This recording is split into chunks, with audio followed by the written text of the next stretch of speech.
Yalla, yalla, hustler, word up, pull the trigger long, grip my teeth, spray to envy, infidels gone.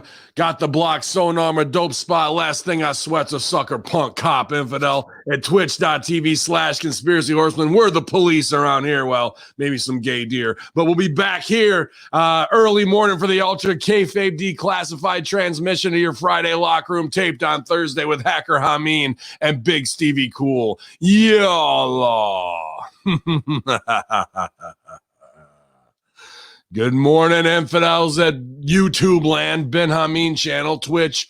The signal flare goes up. Hopefully you guys are rising and shining, getting that Broster's coffee and you're getting all fired up, ready to go as we attack the headlines to bring a close to another rough wrestling week as we toe the line to pull it all through here, whether it's at Hacker Hamin brand, at Stevie Richards brand, or Russo brand. You know who it is. It's the Sergeant at Arms himself, Old Blue Eyes. Stevie, how's it going with the sleeves today, pal? I need the comforting cotton of my $5 Hobby Lobby shirt to envelop me and take me away from this. This is my favorite day of the week, not only because of doing the Friday locker room with you, but because 2 wrestling shows are in the rearview mirror. But man, I'm telling you, I hardly recovered from that one Monday. And then you said, once again, I hate to harp on it, you cannot DVR this show and watch it. You have to sit through, maybe not the entire 3 hours, but you're going to be 2 hours, 35 minutes or so. You got to do it. And I'm just like, it broke me, man. It broke me hard in the past 2 weeks. It was brutal. That's what we do at Guantanamo Bay. You know, we break you down, get the information we want, and then we piece you back together again. And you're never the same as you were before. It was rough, man. There's no doubt, especially, and it wasn't even everything. It was just 2 Raws, 6 hours of Raw in a 7-day span was enough to fucking break your neck. But thankfully, usually that midweek master shoot theater reinvigorates us and we get all of the angst out after 3 days of tension building, and we get everything going, man, again. So we're over the hump, absolutely. I don't know, dude. It's like, how is this becoming demoralizing? You're like, whew. Even if you're getting paid a little bit to watch, it's like, oof. And let's not short. We were also fortunate to be on Sportskeeda to get some more mainstream coverage. Take what you want from that. And we're just towing the line because that's what we do for Russo, man, while he's down and out getting his eyes back in order. So it's just been a long week of hearing our own voices, I think, as well. Yeah, no, I don't know anybody out there that hates their voice more than I do. According to your dog doesn't, though. My dog cuts. We would do anything for Vince. He's our brother. We love him. But staying up till I didn't get to bed till about 1 a.m. And you're well familiar with the 1 a.m. and then getting up at early, but I'm not, man. And this that hit me hard. That probably didn't help. And I'm going to wait. If it's not for Vince, I'm not staying up late to do that show again. Right. I'm sorry. Right on. That's just your internal clock too, because you're out by 9, up by 3, ready to work out. So it's not like you're getting tons of extra sleep. Your schedule is just a bit earlier. I couldn't get up at that 3 a.m. and fucking start hitting weights and cardio. Jesus Christ, man. Well, adopt some cats. You won't have a choice. That's it. I'm getting older now. I can barely make it through the night without getting up twice to take a leak. So on that second one, I just discipline myself. I'll tell you this too. Like it really, this week has been very, I try to have as much perspective. I put that out every morning. I really do try to work on that, but it's very important to realize your limitations in order to move forward. And that sounds so cliche, but I worry about you because you put in all these days, these really long days and nights. And that takes a toll to where you may take a few steps back after. You can go that way for a little while. Sure. What I'm talking about too, even with the TV show stuff, that, really not for me. And people like shake their heads and do all this stuff. I've seen too much of it. And then when we do Wednesday nights and we know what it's all about, I don't want to dive right back into that. My time and my freedom to do what I want and not wait for the call is a very, very rare commodity that I searched for 30 years. Yeah. And I got it right now. You do got it. And then it's just weird. And I know you'll get to that point too. And right now you're at a stage where you're just trying to manage everything, but people might not like to hear this. And sometimes you might not like to, but there will be a time where there'll be somewhat of a culling with the feed and it'll be more concentrated and focused because I was all over the place like that too. And this is locker room talk. Obviously, we usually talk about the software, but for people that are looking at this and saying, wow, this is great, but it's getting a little confusing or whatever, that we're always looking to improve it. So what the point I'm making is there will come a point where you're going to have to figure out what the happy medium is between pushing yourself and some level of self-care too. Because like you said, I think you've said it before, if you try to do everything great, everything's going to be 50% shit to some degree. I'm paraphrasing. Yeah. No, it's for me, the rest comes and goes. And I just, even if I'm trying to rest, I can't shut down because my mind is now split into almost 7 or 8 different segments that operate seemingly independently on different levels of thought. I'm not trying to put myself over as any genius. It's just the fact that that's how the tornado of information in my brain is right now, whether it's management, research, production, innovation. That's every 4 or 5 minutes I'm switching. See, that's a great thing though, because you're monetizing through Patreon, your knowledge. I'm not saying that you know what I mean? That you're still not 100% better than most people as far as like what you're doing. You're 10%, maybe someone else is 90, but what you're putting up on Patreon, I feel like that's the right direction to be the professor once again, and the educator. And then the content creation, I think you might have to do a Russo maybe earlier than 60 and say, let me focus my efforts on these maybe 3 or 4 shows. And then I got to just give Matt or somebody or whoever, you have to produce these shows or do whatever, or put them up. And here's a standing operating procedure, which could be a Patreon subject for standing operating procedures within your brand. Sure, absolutely.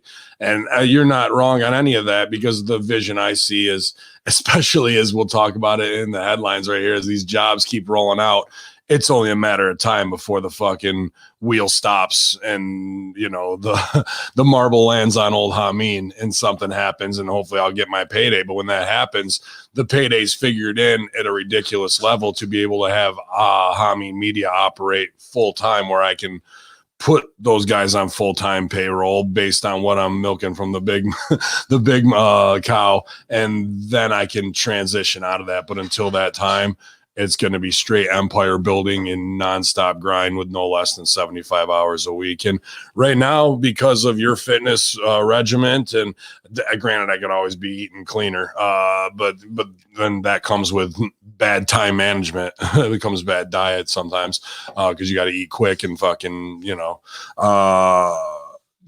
that's what's really kept me on track. If I was even more of a slob and fucking not giving the shit and doing this, that, or the other, I never would have been able to make it this far. So I feel in tune. I just, I'm not even tired. I'm just worn. And people are like, dude, you look exhausted. I'm like, dude, I had a good day.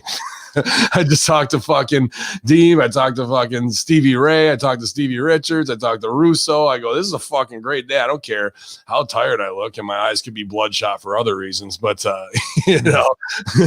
You can't own a gun after January. There's plenty I can buy without them knowing. I'm not worried about that. Plus, I'd like to shoot somebody else with a bow and arrow instead. I think I'm getting close to that point. Like, why? That's next. They'll ban that next. Well, no, I just worry about you as a friend, and that's something I look at. I've been there. I've been there. I've been lucky enough to have my wife with me to steer me and focus, and now I can kind of throw the DaVinci Resolve tutorial up whenever I feel the urge to do it. Now I have the structure of the morning warm-up. Now I know, okay, a long time ago I knew Twitter wasn't the place. I know social media is kind of something, once again, if I feel the urge or I want a message or something like that, but I absolutely have a better idea of where my affiliate income, the SRF income, and obviously the podcasts are a huge part of that. So yeah, I mean, it's taken years to even figure it out, and I'm still not there, but I think your Patreon, going back to that and promote the Patreon once again, that's the part of the premium Skillshare type of content that you're offering.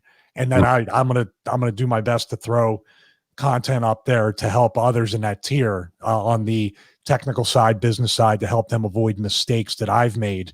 And that's where it's at right now. I think that's an excellent next step for you to actually monetize stuff without having to worry about Google AdSense and all this other bullshit that tomorrow they change the terms of service so we can all be demonetized later on today. Yep. Absolutely could be. And I appreciate all that for sure. And I do feel that and see that as I move into whatever next phases of my life. I'm really not even clocking age that much anymore. It's kind of weird. But like, what is the opportunity because of COVID? Man, we've converted a lot of opportunity because of COVID, haven't we, in the last 6 months, where a lot of people are hurting? We just said, how do we pivot, make things from analog to digital, and fill a void of information and entertainment and produce more? Well, that's worked out for our benefit. How maybe not our time management schedules, but I see the transference of whatever it is, unless they're going to give away free college. Your mom goes to college, but free college. Your mom goes to college. Is that I can take my professor and advertising courses and my professor knowledge and put that out there for $15 a month, as opposed to what would you be paying even at a community college a month to come see me, right? $1,500, right? So take away the structure, take away that, and strip it down to the bare bones of the knowledge. Now find the people who really want that knowledge and aren't just going to do something for a Masonic degree on their wall so mom and dad can pat them on the head and then say, okay, now go get married and have 2 kids and live out the American bullshit lifestyle. Not to say if some of you guys are out there doing that, but I saw that coming after I got that Masonic degree, and I was like, nah, dude, my life as an artist is going this way. I'm not here to please anybody else. So if you're interested in, fulfilling whatever it is your destiny you think is, or want to know more about business, or taken from the Fortune 500 companies I've worked for, which a lot of people don't know that. I don't talk about that much, that while I was in Chicago doing comedy, I talk about that. But, I've worked for McDonald's, and it's funny to say that, but like when I say McDonald's, I mean at McDonald's headquarters, the corporate massive headquarters, and worked on promotions there. I've worked on things for Acura, for Atari, Nintendo, Legos, all at top firms in Chicago, Corona, I can go right down the list, Nestle, for hundreds of different promotions, and from banner ads to web pages to commercials. So a lot of that boardroom stuff is getting translated, or will be, into videos over the next 2-3 years. I'm giving a master's degree level education in marketing and advertising and creativity. So it's just going to take time to build all that. But once it's done, then maybe reformat that into my own. I think the point was, colleges are fucking dead. The price is crazy. They know it. If they want to make it all free for their socialist structure, they're gonna. If not, people who are driven, want information to make themselves better, I'm going to give it to them at the best price. Why go over there and do it when you can? If you're empowered enough to do it at home for yourself and watch these videos and apply it, then that's fine. Because there was only maybe 3 or 4 of those students in my classes. They all might have done well, but only 3 or 4 would actually go, I'm going to take this and I'm going to fucking apply it to improve my life. The rest of them are kids too immature to be able to do that yet. You know what I mean? So I appreciate it. And I appreciate any and all content that you're going to help provide there, because I know you've got so much to offer as well, man. So thank you. Well, I'm proud of you, and I'm proud of what you're doing. And I just want to make these points to everybody out there. Number one point is that everybody wants to be first to be second. Yeah. This is the thing. Russo, yourself, me, mostly Russo, and then us along the way, because he had many years of making no money with Pyro and Ballyhoo before the brand. So being ahead of that, just like the home gym space that I have, what you already had taught and applied it with other skills that you said, am I ever going to use video editing? Am I ever going to use online space or podcasting to be monetized? Well, look at where we are now. Now everybody's trying to catch up and take the quick route. Free college may be the worst education ever, because when it's free, what quality is there? When you have all these things now, we're in a unique position because we're teaching real world application on stuff. For example, technology. I could have went to school for film editing or did whatever, or this or that or everything, any kind of trade stuff along the way after my wrestling career full time was over. But I'm looking at YouTube videos, I'm looking at lynda.com and all these other ones that are being updated like every month with new content. I have a textbook here that in the 4 years I'm gonna, or even by the end of the semester or the year, it's outdated, but it's vastly overpriced. And you can go to lynda.com and actually get a certificate or even apply credits towards a degree without spending all the money. But back to what we're teaching and what you're teaching specifically is, the dog hear me? What you're teaching me, yeah, that book. Yeah. You go to the library and get those books for free too. Yeah. Right. Or get the PDF on Scribes or something like that. The point I'm making is, when you do your Patreon or you listen to this, or even something like the morning warm up, which is sometimes metaphoric, but has nuts and bolts types experiences that you can listen to or watch, even a tutorial video you search on YouTube to do something, it all pieces together to monetize. For example, obviously I'm not good at websites, so Squarespace exists, so I can just put the commerce and everything up, be up and running within 45 minutes. Oh, cool. Okay. I don't know how to create a really cool opening. I don't want to pay somebody $250 to $500 because I have the idea in my mind, but I just need to play with it. I can't convey it. I'm not going to go back and forth 6 times with somebody and constantly get charged. Right. I was right here up on the wall, the Rocky poster. I like the Rocky movie opening. Let me see if I can create some kind of thing. I'm going to say cool openings, DaVinci Resolve. Took me a couple of days to search for it. And I said, I saw text that looked just like the video within the text of the Rocky thing, but it didn't move like that. So now I said, okay, I'll go into the video. Okay, I got it right there. And I got clips I need to put in there for however long the opening's going to be. I need to make it move now. So now I have to look moving text, DaVinci Resolve. This is all the free version, by the way. Mm-hmm. Moving text. Okay, cool. Took me like a grand total of 2 days to find that. The actual work was 10 minutes in DaVinci Resolve. It was about a day and a half of searching for the right videos to stop and follow along with. And now people are like, that's like a cool ass ride. They know it's the Rocky movie opening. That's really cool. How did you do that? Every single step was free. And now, really, what you think about is when people see that opening on a review, or they see the opening on the workout videos or anything else that I'm updating the branding for, when you buy a program, I literally am making money for my little 2 days of research and 10 minutes of work on a free video editor. That's the beauty of the time we're living in and the opportunity that presents itself that people do not see. We've demassified. There's a lot that you laid down there, and it's great. We've demassified the production abilities. Like now it's not go to a studio. It's all done right in your home on your phone at this time. So what it was in the 1990s of having to go and spend $50,000, you can get done for $5 right now if you would do it. The other part of that is pedagogy.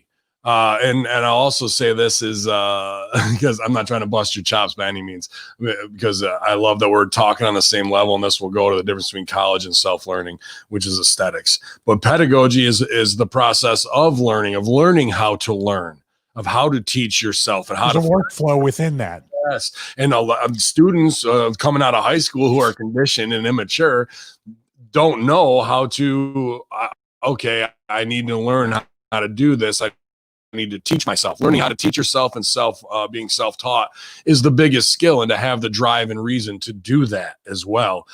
Sometimes outside factors of hating your job or being fired or whatever are mitigating to say, now I have to. But can you do that before it's rock bottom or lightning strikes, or there's a big thing that makes you course correct and have to do that? Self-learning is far more important than whatever the subject is you're doing. If you can teach yourself to improve and take that responsibility, that's the biggest thing that I'm trying to convey. And those who can are always successful, because now you learn and have the confidence of, oh, I don't know shit about that, but guess what? After 3 or 4 days of hard work and research, I can become an amateur pro at this kind of stuff and have great success. And here's the difference between spending 60 grand on college and fucking doing it yourself on DaVinci Resolve. I'm gonna make the text move and then make it look like Rocky. I'd have to say, yeah, dude, I'm going to take the opening title card from Rocky and do the kinetic typography and make it look the same way. It's just saying kinetic typography versus making text move is the difference between $60,000 in debt. So that's then when you talk to somebody that went to the same school and has the same student loan debt, you both can say, you went to college. That's all it is. Exactly. I'll say this too, for money too. Like a vanity metric thing is one thing, but money. This is where wrestlers, this is locker room stuff too. Not what you make, but what you save. With our businesses, you might look at the numbers and say, your business compared to the businesses or the jobs or careers that people are getting is an abject failure. But you have to remember, we choose to make our hours. Mm-hmm. We choose to make our days. If we want to go away for 2 days, we can do that. Now we realize we may not be making money. I am now because most of my stuff is passive. It's already been created on the front end, and it's within the SEO with the affiliate codes. Death Clause 5 is coming soon. But when you look at, I'm just giving a number. When you look at $24,000 or even $30,000 of you doing exactly what you want and building it and having 100% control, and not, you can wake up at 4 in the morning or 3 in the morning, have an idea, sit in front of there and create the DaVinci Resolve opening, or you can have to wait there and dread clocking in at 9, maybe doing 2 hours of really productive work, others bullshit and sitting there waiting for 12, waiting for 5, then going home being exhausted from absolutely doing nothing.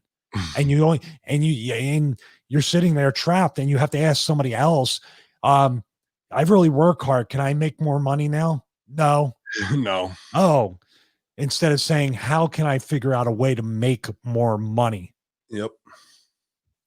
That's the difference. If you have a job like that where you're clocking out and they're not going to slap your tits for being on the internet, and there's plenty of those positions, that's your time to double dip.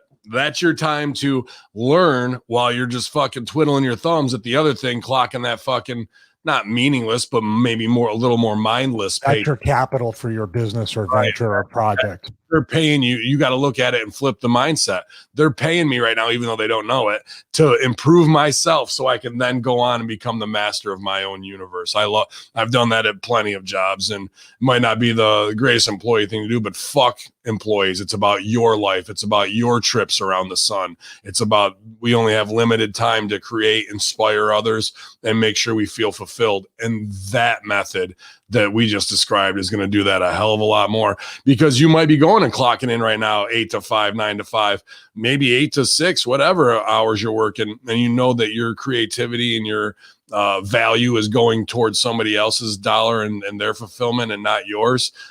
You want to escape that kind of shit. I know, I can feel you guys. I've been there plenty of times, and this is the way to do it. Not say become a podcaster, this, that, or the other. You can become a pro in whatever excites you, and getting things going. So, well, the segue into wrestling is the fact that that's why we get on these talents so hard, because they have so much more of a platform and a base and the numbers that we could ever hope to have. We're nowhere close to that, and they're just pissing it away. They're having fun. They're playing wrestler, or they're completely killing the characters that they may only have one chance to make that kind of money. If you're lucky, you have 2.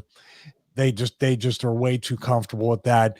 And also at the same time, they do feel very, very entitled. So that we're not always, if you listen to Russo or us last week, we're not always on the side of talent. We understand, if we're thinking of it from Vince's way too. Okay, this is the Wild West now. I have to rein this in, although he let it go for way too long too. Sure. So he's just as much at fault.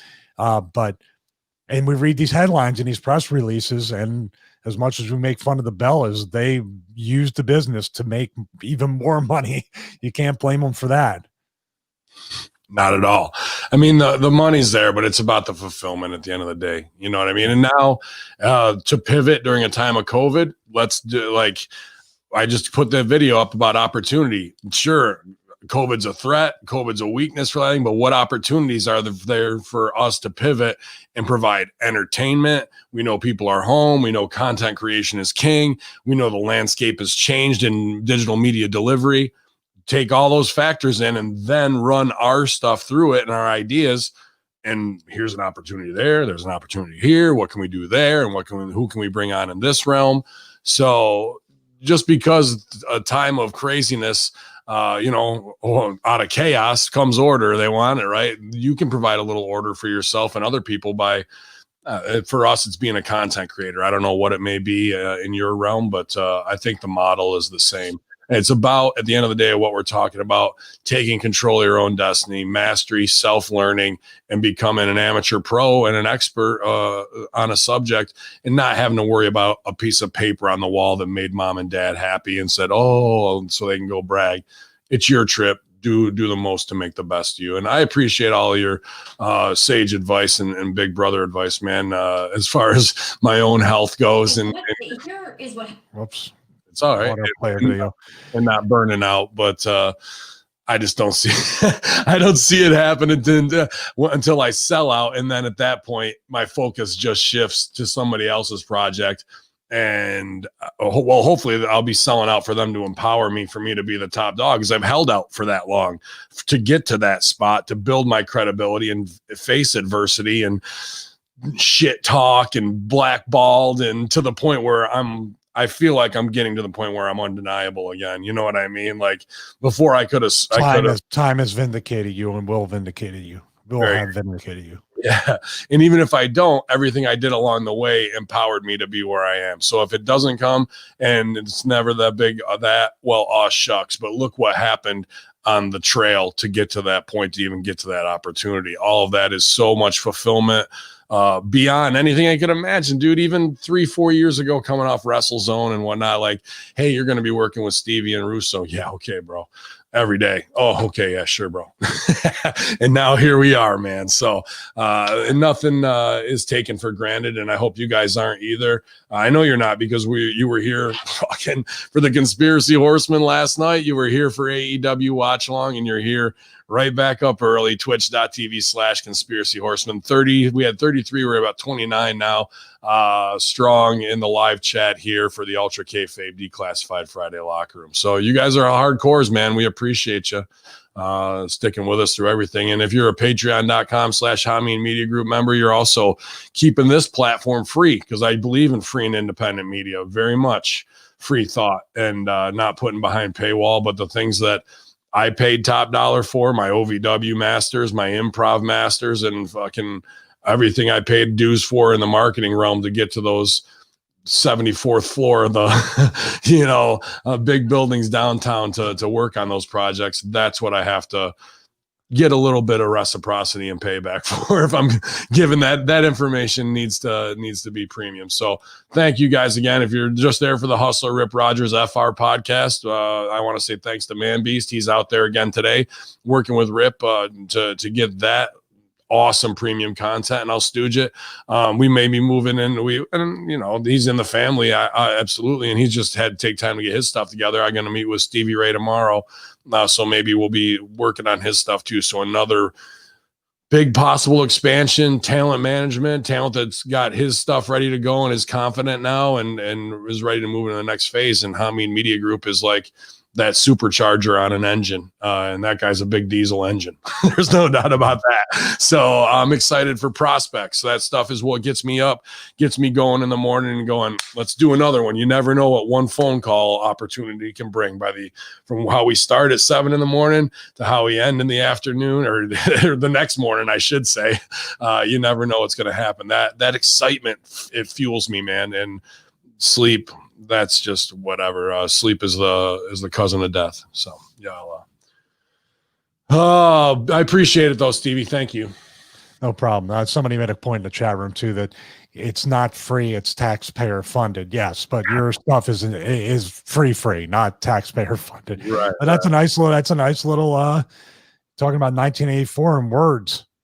The word free has been drastically like bastardized in so many different ways. Free with an asterisk, you know, like that's pretty much not all restrictions apply. We got to get that in the red bands, you know. Yeah, I got to create that parody PDF. I don't know if I'm allowed to now. Somebody might get offended. Somebody might. Oh, fuck them.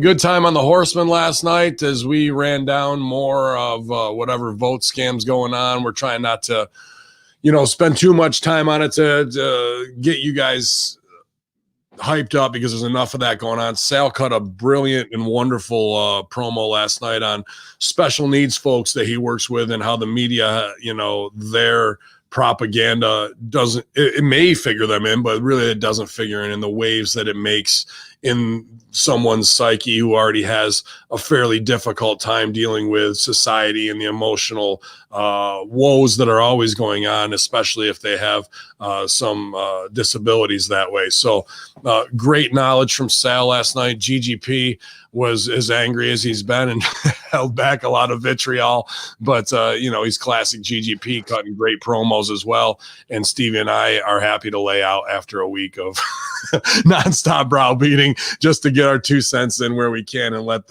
those two masterminds. I could listen to them all day long. I could just lay the fuck out and hear their opinions. I love it. Yeah, Sal's especially just because of the perspective. And like I said, I can't believe there's not a political candidate out there is not being using the noble edge effect to be the voice of the voiceless with these people with special needs. Can you imagine, like, if the system does break down or there's this great reset and these other things? We're worried about us with a vaccine and other things being population controlled. These people must be in the crosshairs of these sick fucks. You're talking about Nazi eugenics. He wanted to wipe them all out. Anybody with, and then where's the line? What's the line on somebody who has a learning disability versus someone who has a physical and learning disability, right?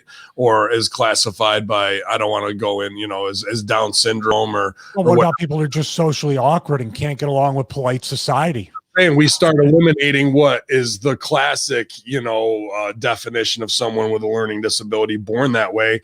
We keep pushing that line, that lefty line. How far until it's, well, I guess everybody who's tested 20% ADD, you got to go to. We can't have that in our bloodline. Is that coming 2140? Is that where we're going to keep pushing this type of shit? There is a chance, not like, it's pretty far out there, but these types of laying the groundwork for it has been around in eugenics for a long, long time. Well, the analogy to wrestling, which is on a much smaller scale, this proves if the wrestling business was not dead, what society is turning into, where if you're different in any way or you stand out in any way, it is not a good thing. You have to identify with a group. You cannot be an individual. Wrestling, the business of wrestling, the draw of wrestling was built on unique characters, whether that be good, bad, or indifferent, because sometimes these characters never shut it off and outside can't function in society. So think about that. You have wrestling not be, you don't think it's special now. You don't think it stands out now. You think it sucks now. Imagine 5 years from now when everything really is in effect and there's these things that you can't do, and guys and girls are wearing masks on TV and you can't even see their facial expressions. I'm talking about the mask here, and is he angry? Is he not? And because now Pennsylvania, especially, I heard they have a mandate. You have to wear a mask in your house around your family. Well, we can't really enforce it, but they still want to see. It's an experiment. Will you go for it? But on a wrestling basis, that's what you're looking at. Somebody wearing a face mask, cutting a promo, or even wearing a face mask while they wrestle. And they put up the X when the mask comes off. For what it sounds crazy, but is it really crazy? Yeah, it really is crazy. But is it impossible? No, not impossible at all. And I got to get this out for my ADD. Grope. Sorry, you said it and it triggered me. Yeah, dude, how far are we pushing it? I mean, Retribution's already got the masks on, but once the mask's on, maybe somebody be backstage cutting their promo for them because we can't see their lips move, and they're just out there doing monster face, and it's coming out over the PA, man. But who knows at this point? There's plenty to get through this morning in the headlines, and there's plenty of shows that Russo brand.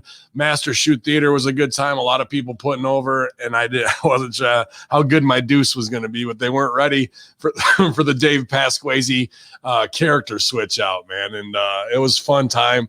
I wasn't sure in the moment because without Vince there to laugh, that's kind of my gauge of where I'm going. You know what I mean? Yeah. But I popped you mid-scene and you popped me mid-scene. So I think we got a little bit of business done, man. We just have to get a sound clip isolated of Vince laughing for the next time he's not there. That's true. That's true, man. But everybody else has piped in crowd noise. Why not us? Man, fucking A.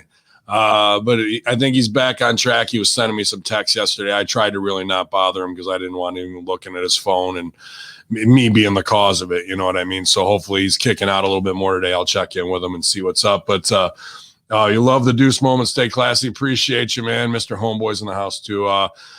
Yeah, it's a fun little improv trick, and I don't get to do it that much because I don't improvise except for on Master Shoot.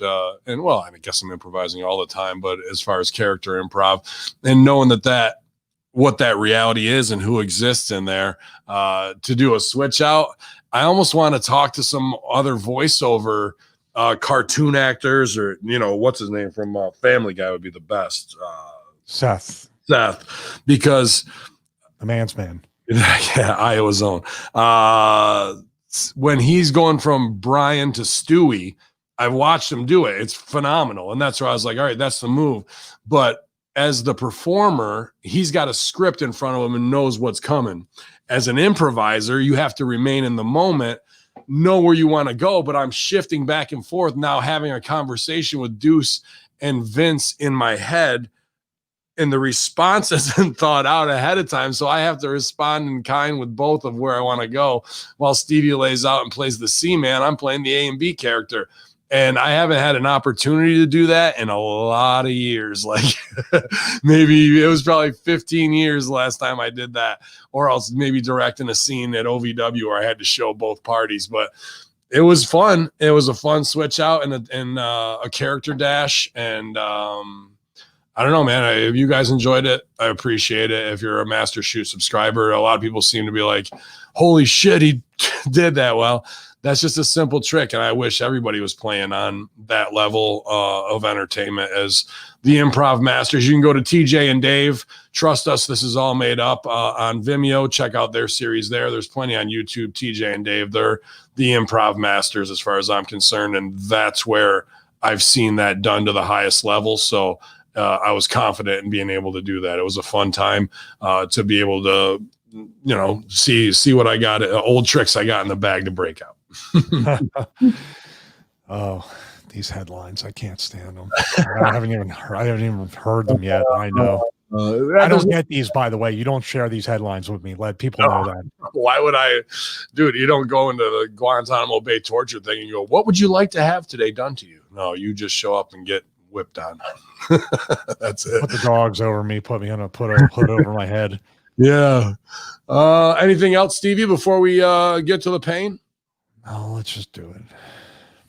You want to laugh, Russo? Well, we'll see. Oh, we need one. Ding dong. Okay, I'm ready now. Here we go. Actually. Oh, will you fucking stop? No, I won't. And if any of you refute that, I dare you to come out here and do something about it. Well, somebody did come out and do something about it, and she injured another one. Mandy Rose injured in a match with Nia Snacks, putting it on her.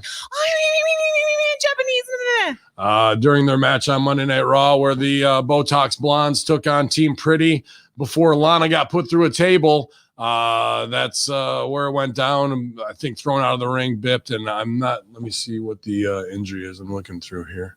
Earlier this week, Monday Night Raw, both Mandy Rose and Dana Brooke were removed from the women's 5-on-5 elimination match taking place this Sunday at Survivor Series. WWE wrote Mandy out of the match by having Nia and Shayna attack her bandaged shoulder during a 6-woman tag on Raw. According to Mike Johnson, Mandy is legitimately injured and had to be taken off this weekend's pay-per-view. Dana Brooke is not injured, but it was scripted out of Survivor Series via an attack at the hands of Retribution. Peyton Royce and Lacey Evans have filled their spots in an elimination match. Will team with Baszler, Jackson, Lana against Team SmackDown. Nobody gives a shit. None of these girls have any stakes. The only women's storyline at all is the punishment one on Lana, putting her through a table week 9. Stevie, will my prediction become correct? Will there be a Thanksgiving table bump buffet spot for number 10? Yes, as a matter of fact, they're going to add a special SmackDown buffet table spot with Lana showing up and going through 2 tables in 1 week. So now if you think only one is enough every single week, now she will be on both brands to mix it up and draw ratings. So let me say this too. If you have a hurt arm, obviously you're going to try to stay away from it unless in a storyline. You don't. Now, the girls are known for laying it in a little harder than the guys too. Because they feel like they have to hit hard. That's vicious. You could have just threw her in an arm bar or something, Shayna Baszler, instead of the step thing where you're stomping, you could actually do further damage to the arm. I'm not saying that's what happened, but why take a chance? If she's hurt, hook her in a hold and just don't let it go and get DQ'd or something to that effect. It's just stupid booking. And they're very, I ask the question all the time. Where, besides on camera, where is Adam Pearce? Where is Pat Buck? Where is Sanjay? Where is all these people? Jeff Jarrett? Where are all these people that are supposed to protect these wrestlers from themselves? Why are they booking this stuff? And you just see Nia in the ring, man. It looks sloppy, amateur. The footwork's not there. She looks like she doesn't even care either. There's no intensity or nothing. Throwing people around. And like, dude, what the fuck is going on? Weren't we here with Kairi Sane where Nia was on the line to be fired because of hurting talent? Yeah. And now we're at number 3, but she's also part of the big ribs, so we can't get rid of her. Did somebody say big ribs? I like beef ribs. Well, also, to me, and it sounds like a little thing, to me, the point, if it was me and I was that size, the fact that I have to, and I'm not being funny with this because I looked at clips on YouTube. She literally, from, you know what I'm going to say, from the corner where you make the tag to get down to the floor, moved exactly like Yokozuna did when he had to exit the ring. You basically just kind of take an ass bump and slide. Yeah, and slide, yep. That's a telling sign that you're overweight and you need to get healthier. Because everybody's getting hurt, and she could have blew her knee out on that too. She's blowing both her knees out. If I blew my knees out right now, or one of them, I would say, okay, or my back is hurting. My lower back is hurting with what I feel to be maybe 5 to 10 pounds too much. So I want to drop down 15 pounds, maybe start switching it up. Not easy, but it can be done. She's way over 5, 10, 15, 20, and has already blown both her knees out. And she's wrestling a schedule and people are getting hurt. Who's not having the discussion with her, or who's at least not burying her behind her back to where this gets done sooner rather than later? Like you hurt somebody, you're on the thin line. Let's give you the tag belts. What? You were kind there with 5, 10, 15, 20. I was going 25, 30. I know you were. What about 50, 55, 60, 65, 70? Yeah, dude. Well, I mean, how we saw past pictures of her. Would you say maybe it's even 100 plus? It's about 110, 115. She got to be pushing 3. All right. If not over that. You're doing yourself a disservice. The whole thing about this business is to not hurt the other person. And she's 3 for 3 in 2020. She's hurt more people this year than I have an entire 30 years. How long will it go? How long will this go on? You can argue with us and say we're being insensitive or this and that, but this is you're hurting people, other people that have been, for whatever little amount, you're investing time and energy and money into them. And you're hurting them. And you're getting a bigger push because of it. That's the mind fuck of what's going on.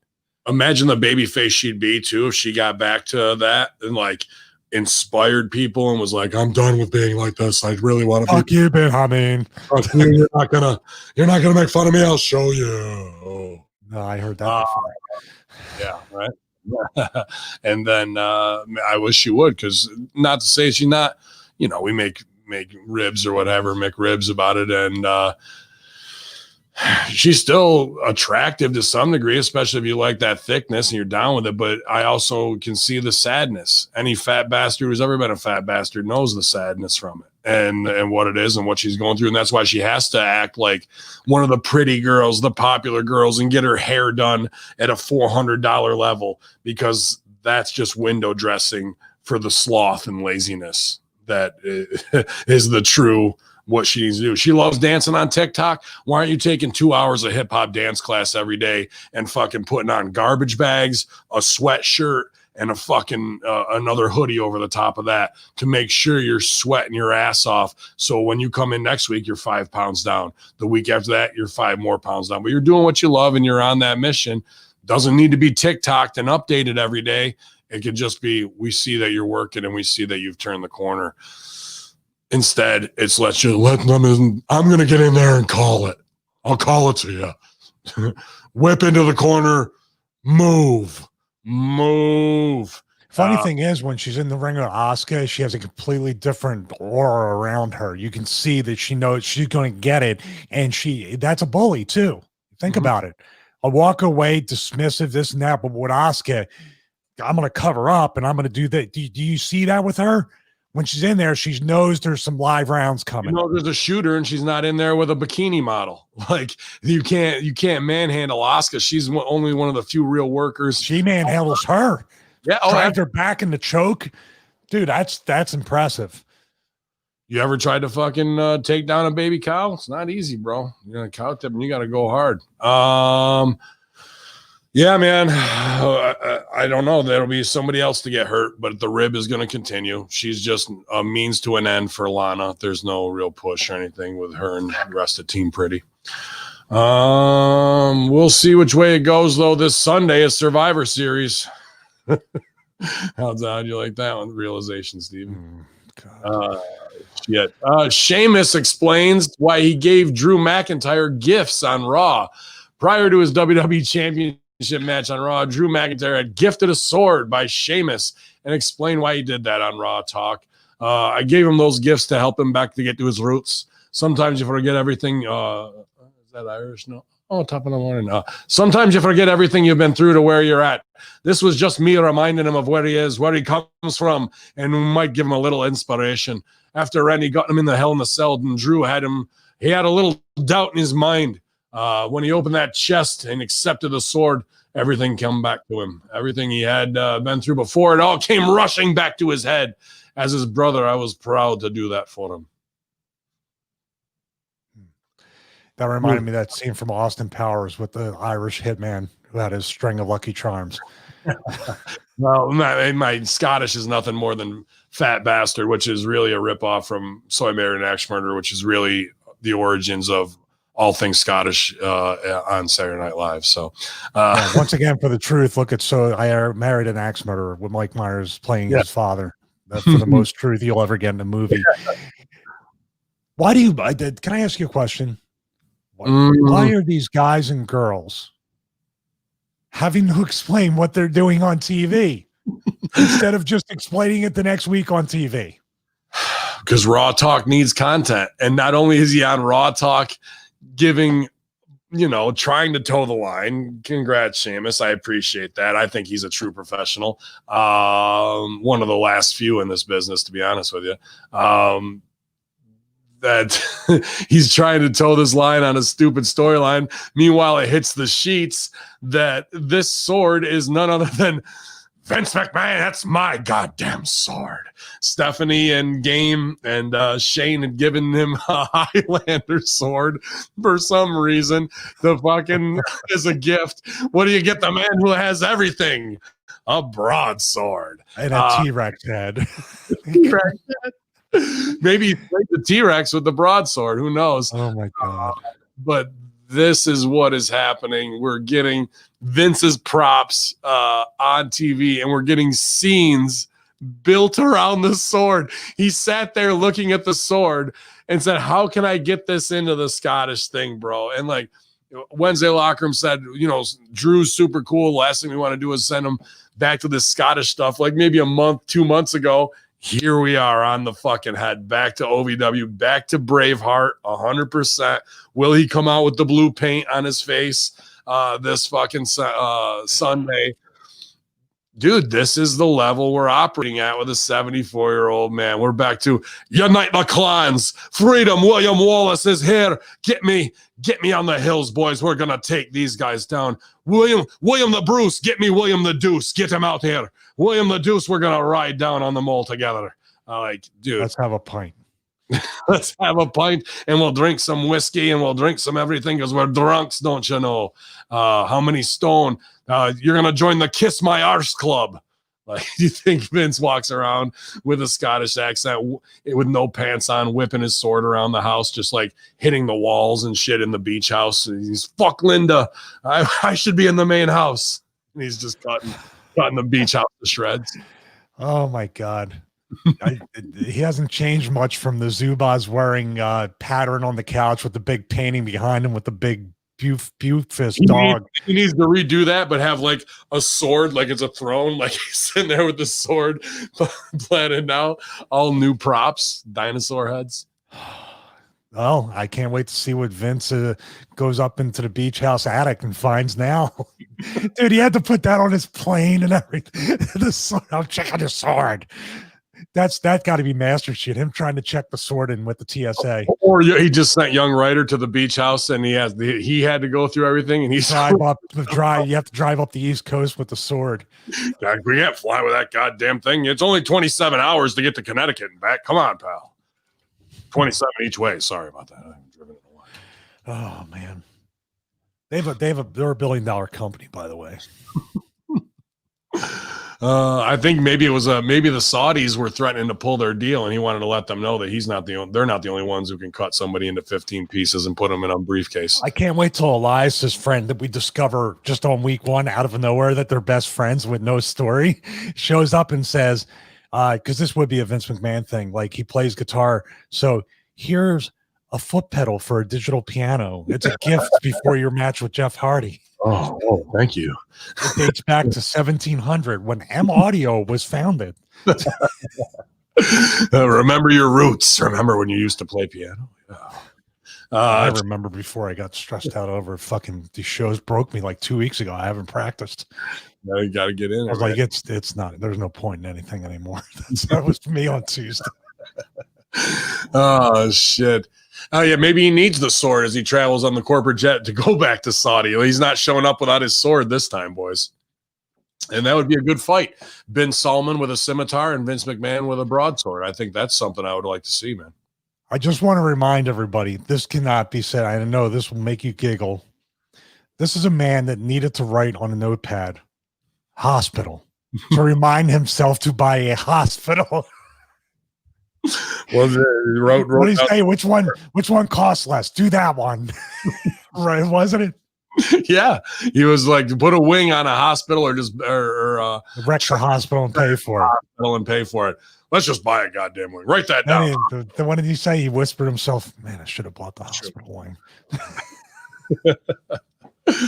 Dude, this is what we're dealing with. Swords and buying hospitals for out of nowhere. Sword. Write that down. Oh shit.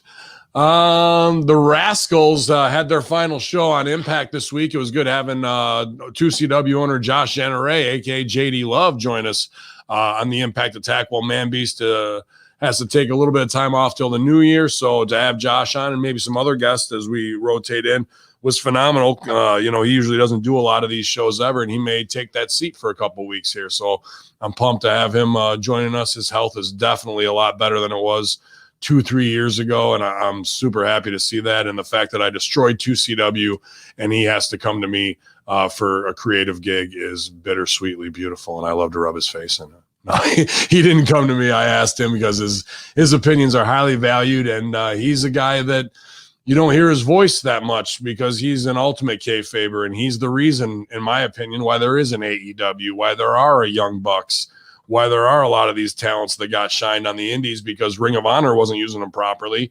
New Japan wasn't. 2CW was the underground, and we made Bullet Club cooler than it had ever been and helped it to catch fire in the Northeast that way. So it's great to have him on there and hear his opinion on guys. He was pumped because he hasn't watched wrestling, lucky bastard, in 2 to 3 years. And this was the Rascals' last show, and those guys are light years beyond everybody else character-wise for the age they are in their age demographic. Their work is awesome. I love the flip, push, finish, innovative stuff. They're really the new Young Bucks. What the Young Bucks were 2013 to 2015, I think the Rascals could be that to some degree. Their scene work is hilarious, and they had their final match where 2 of them took on faced Dez and Rich Swann, the champ, in a baby match, although some spots I would have taken out of it. But supposedly their WWE has a standing offer. They have a standing offer from WWE, despite the fact that Trio hasn't signed with any company yet. It was noted that the report was simply being seen as a formality. They're expected to be joining WWE in the near future. And then I felt like a super racist, but I wasn't sure because I didn't really record or go back and look. I was watching AEW last night. I thought I saw Dez at ringside, but it could be another good-looking black kid with similar hair and whatnot, because it was just quick right by it, and I didn't go back to say, are they there? Because I thought they were going to NXT, but then I saw AEW and I thought they might have been in the crowd. So maybe they are playing that to keep the internet hot, or maybe it was another dude that they had hired. I don't want to come off like Corey Graves miscalling which New Day guy's getting his shit in, but the flat. Yeah, don't take their racism away from them. No, I don't want to take their spot. But man, the Rascals, just great, talented young dudes whose character work is even more impressive than their in-ring ability, which is pretty damn good too. So we'll see which way they go. I had heard it was NXT. I mean, Borash and Paradise Jimmy are there, but are they going to touch the weed stuff? I think they should, with 5 states now legalizing in this last election. And you got the bro over there, Riddle. I'd start doing the weed thing right away with them and make it funny and let them do what they want to. Instead, I fear that they're going to split these guys up and turn them into 3 mini ricochets and say, one of you guys will get over, go out and do some shit. That would be a drastic. I mean, do you think Vince and Bruce are going to, they can't shake their predisposed indoctrination of anything? No. I mean, that's a big hit to what they're trying to do, and they'll stand out and get over. And here's the sad part. I don't mean anything against these guys. I don't even know who they are. I know the Rascals because Swinger will talk about the kids once in a while, said they're good kids. But the Impact is the best show nobody watches. Right. I'm sorry. I'm not being, that's something they need to fix as soon as possible. It's not anyway. Talent. It's not a talent issue. It's the management, ownership, and access. I agree. Yeah. If you're on Access, how are you not being featured as the New Japan was on it? So Cuban sees how successful a consistent wrestling product can be, and now you have some comedy, some outside universe stuff and everything. Somebody up there has to be they let go of a lot of people too. So maybe there's nobody there that even can green light any kind of better spot for them. Mm-hmm. Like Access TV, let a lot of people go a few months ago. Mm-hmm. Remember they were talking about possibly getting rid of Impact after they went there a short time earlier. I imagine it's got to be a lost leader right now. No live crowds, no tour, people on per performance basis. And that's why I'm sure these guys are going to greener pastures. They did they did the big tears thing at the end. They did let Sammy and Ken Shamrock get heat on them backstage, but at the end they were just crying way too much emotion almost to it was kind of a little cringy for the babies to be going out like that, where they've only been at Impact for 2 years. They hang up their jackets on the rope and I go, don't worry, boys, you guys will be back here in 2 years anyway after NXT fucks you over. And are you going to have a Hall of Fame induction next on the way out? I mean, come on, man. That's a little short-sighted to be like. It was a little bit too much. It was a little too much, but that's what I expect if they do go to NXT is, do they have the guys there that could produce them at an even higher level in Borash and Paradise Jimmy? Absolutely. Are they going to split them up and not do any of that and make them all into clowns until none of them get over? Absolutely. Yeah, it's going to be like Bronson Dorcastle, the fucking, he's going to battle Drew, and he is the, the Icelandic prince, I heard JM Jizzmopper might make a fucking appearance. Jizzmopper and Jizzmaster, the Jizz brothers. Young Jizzies. Oh, shit. So I've enjoyed the hell out of the Rascal stuff. Josh really enjoyed it, and that, I think, is the litmus test to me because not much pops him, and he didn't even know who they were either. And then seeing the recaps of what they had done, he's like, damn, I would have booked these guys and done right by them as well. So hopefully those guys, they were nobody. They were independent dudes, just some young high flyers, super kickers that they put together that you expected nothing but stupid high spots out of. Instead, they gave brilliant, highest level character performances for dumb stoner character buddy teenagers, and it worked every time they were on camera. So my hat's off to them. I'd really like to be able to direct and work with those guys someday, and I look forward to seeing the greatness that could come out of all three of them. All three of them were good at what they were doing together. They were even better in a group scene all the time. Even though I try to get through these headlines as quickly as possible, I know we don't, but I want to explore Impact. I say it as a joke. Impact is going to impact, and you say it too. I got to tell you about the Trish Parker scene, but go ahead. Okay. So what I want to say is you have this young talent, all three of them, and you could eventually split them up into stars from what you tell me. They all have potential. You have a roster of people that are really, in their minds, they're not stupid. They know they're not going to be lifers. They're not going to make the AJ Styles, Bobby Roode, James Storm height of the homegrown talent making $300,000 a year or 500 or whatever. So they're looking already past you. You have to change the perception, not of you only on the outside from people like me who don't even know it exists half the time. I don't make it a point to even look at it. And that's no slight. It's just, what are you giving me? Because as a viewer, I'm saying, well, these guys aren't going to be here forever anyway, so why should I invest my emotional time into these characters?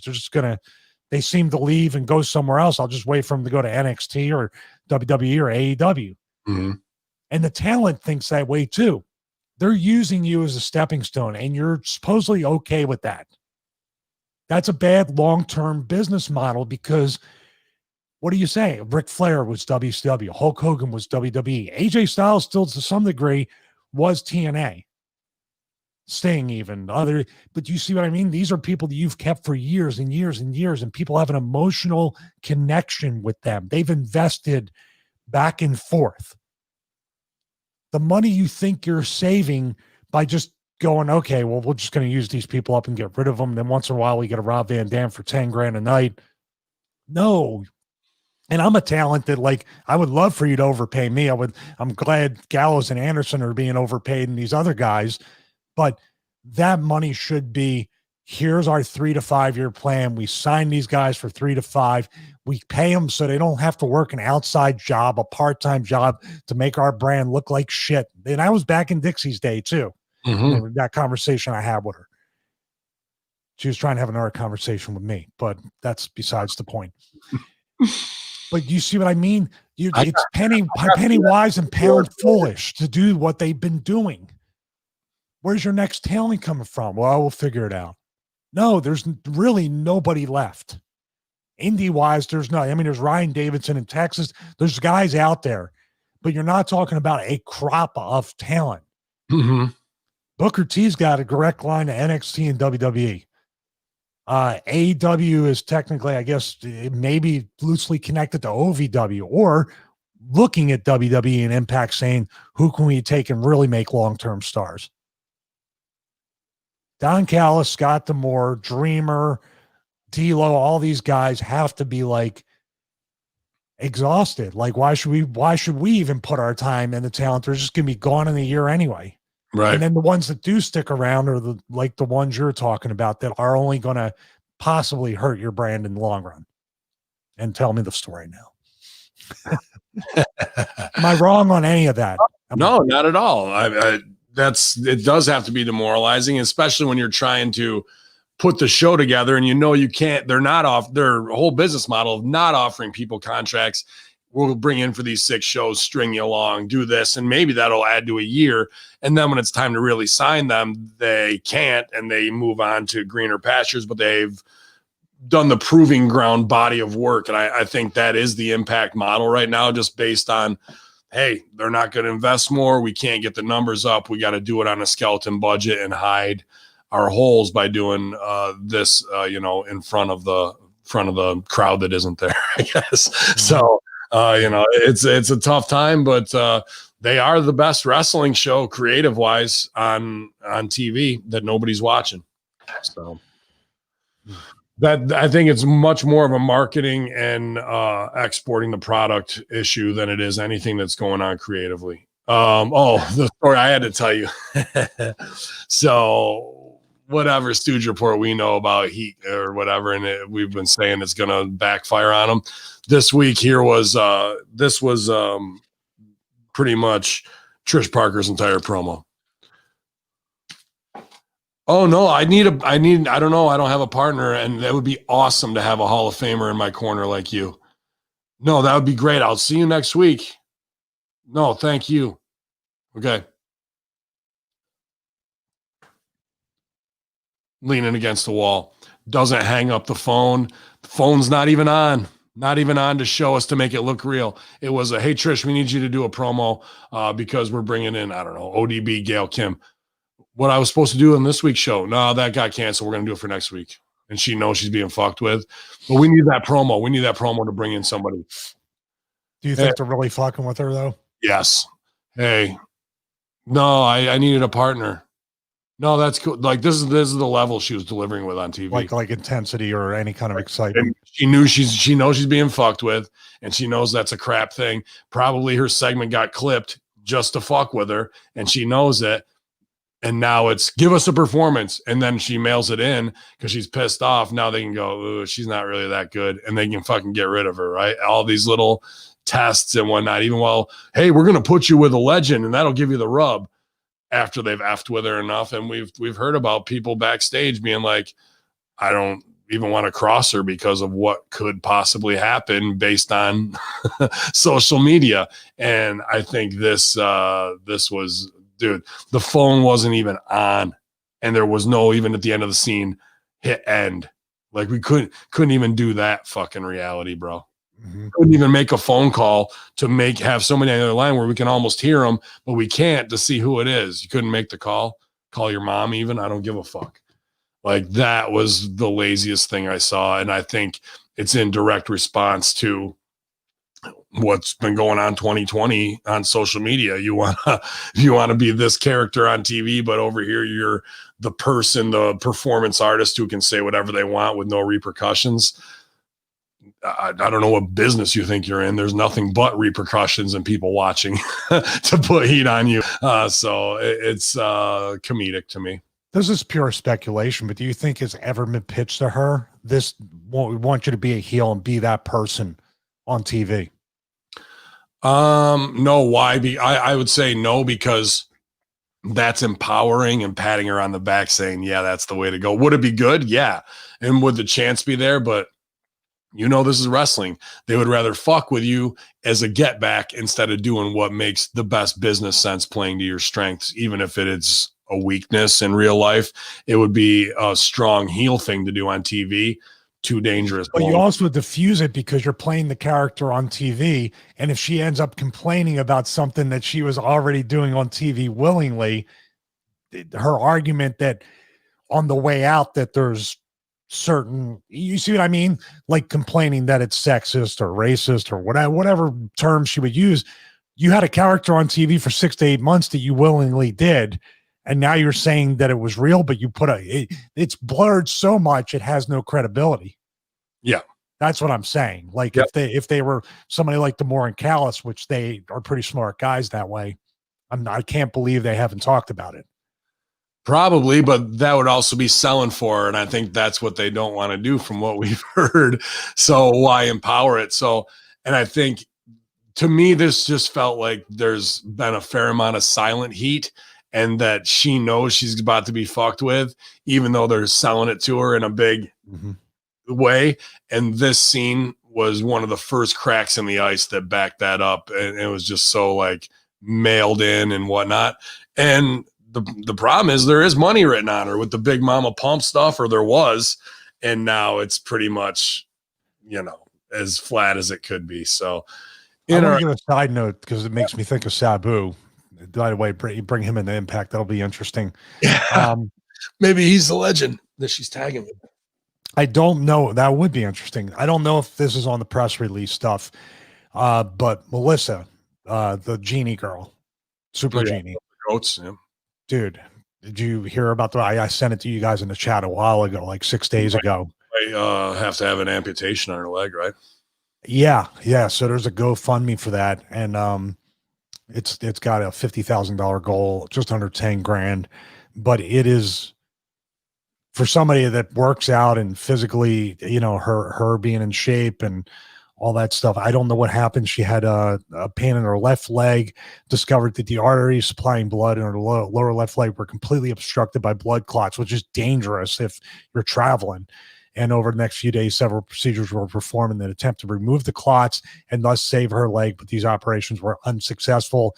And ultimately, she had to make the agonizing choice to perform a life-saving above the knee amputation of her left leg. As a result of this medical emergency, she incurred substantial medical bills, will be out of work for an indefinite amount of time as she rehabs her injury. And that would be mental, emotional too, like to lose a limb when you're able to, like, you know, do just about anything previous to that. So yeah, there's a GoFundMe for her.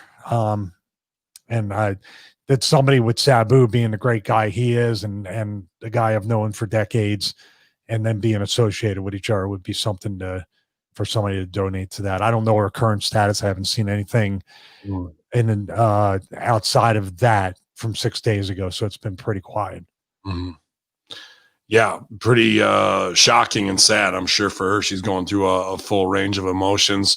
You know, I had to redact 3 Genie wishes jokes just based on bad taste. I mean, I'm sure Sabu would still pop at that. But yeah, to bring in Sabu on the crossover from the Jordan Grace thing, you know, there it is, right? Like a month ago. But yeah, definitely Melissa, we're OVW sister as well. I know they put stuff out for her too, man. Above the knee. I mean, there's not something, it's not, I don't want to make a joke out of it, but obviously Michael Hayes, a great wrestler as well in Louisville.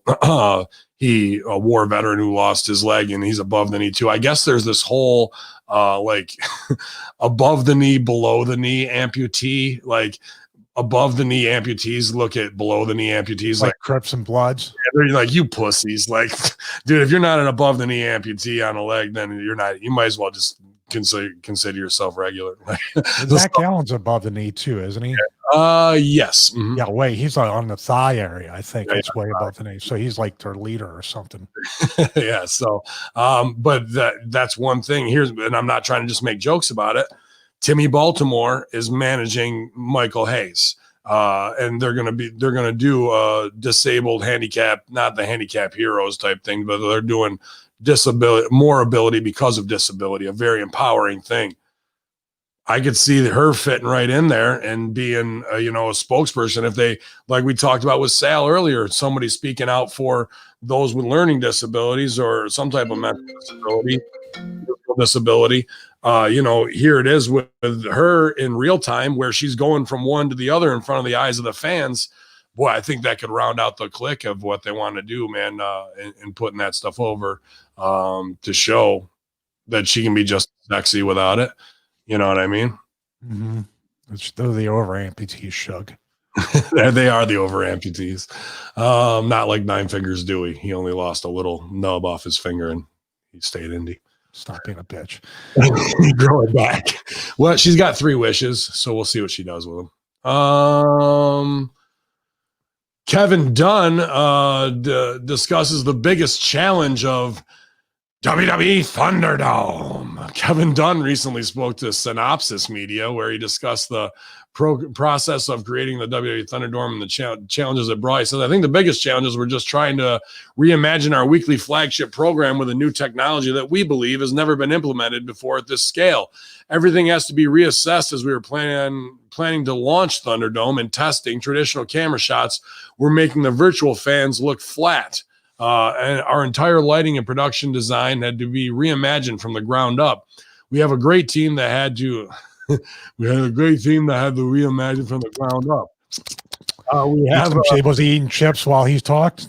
We have a great team that reinvented themselves and their day-to-day responsibilities in order to come up with something as innovative as WWE Thunderdome. So yeah, man, there's no doubt about it. Some of the greatest minds that you'll never see or hear about in WWE are these set design, production, electrical and pyro people that work for him. You know what I mean? Like, that is a crack staff of real ninjas who stay out of the way of the camera, who are setting things up. And if you know anything about technology, that had to be quite a daisy chain wire and motherfucker to get Thunderdome up and running, man. Like, just from us outside of a wrestling and production standpoint, as tech enthusiasts, it is a goddamn impressive feat. I got to put that over. Yeah. Did they have a total cost on that? $3 billion, I think they got paid. $3 billion, 15 body parts. Yeah. 2 Khashoggi's. 2 Khashoggi's worth. Yeah, he should have made a joke and been like, yeah, and we've been an execution video for free for 80 days. Yeah. You know, like the old thing up on the wall for accidents. Okay. You should have put it over. Like, we had some crazy shit happen the first week, and like we had to do this and that and the other thing. They don't acknowledge anything. See, that's the thing. Yeah. Like, seeing that and going, wow, it was really interesting. Like the first time we tried that, we learned a lot about quality control. Like, make a joke about it. The return of Chris Benoit that first night, right? Good stuff. Yeah. I wonder what they do now. Though you have to sign up, and I guess how did they not get somebody? Oh, you didn't see the picture from backstage the Bucks released? Like, no. They were doing the band list, the band photo list, yeah, and man documentary, and somebody took a picture of the fucking whatever they printed out. If you see these faces, tick them down on who are they? You know, like because they know they've got some trolls identified, but they know shit's gonna pop up. I imagine there's some every week that we miss. You know. I'm just looking at it and saying, like, that's a tough job because, dude, it's a cat and mouse game. Somebody's just going to pop up the thing real quick, and you never know unless they're really just saying, do not shoot. Or maybe what they're doing sometimes, and we have to look closer, their stock footage of the Thunderdome with all the clean feeds when they pan. And they put that in there.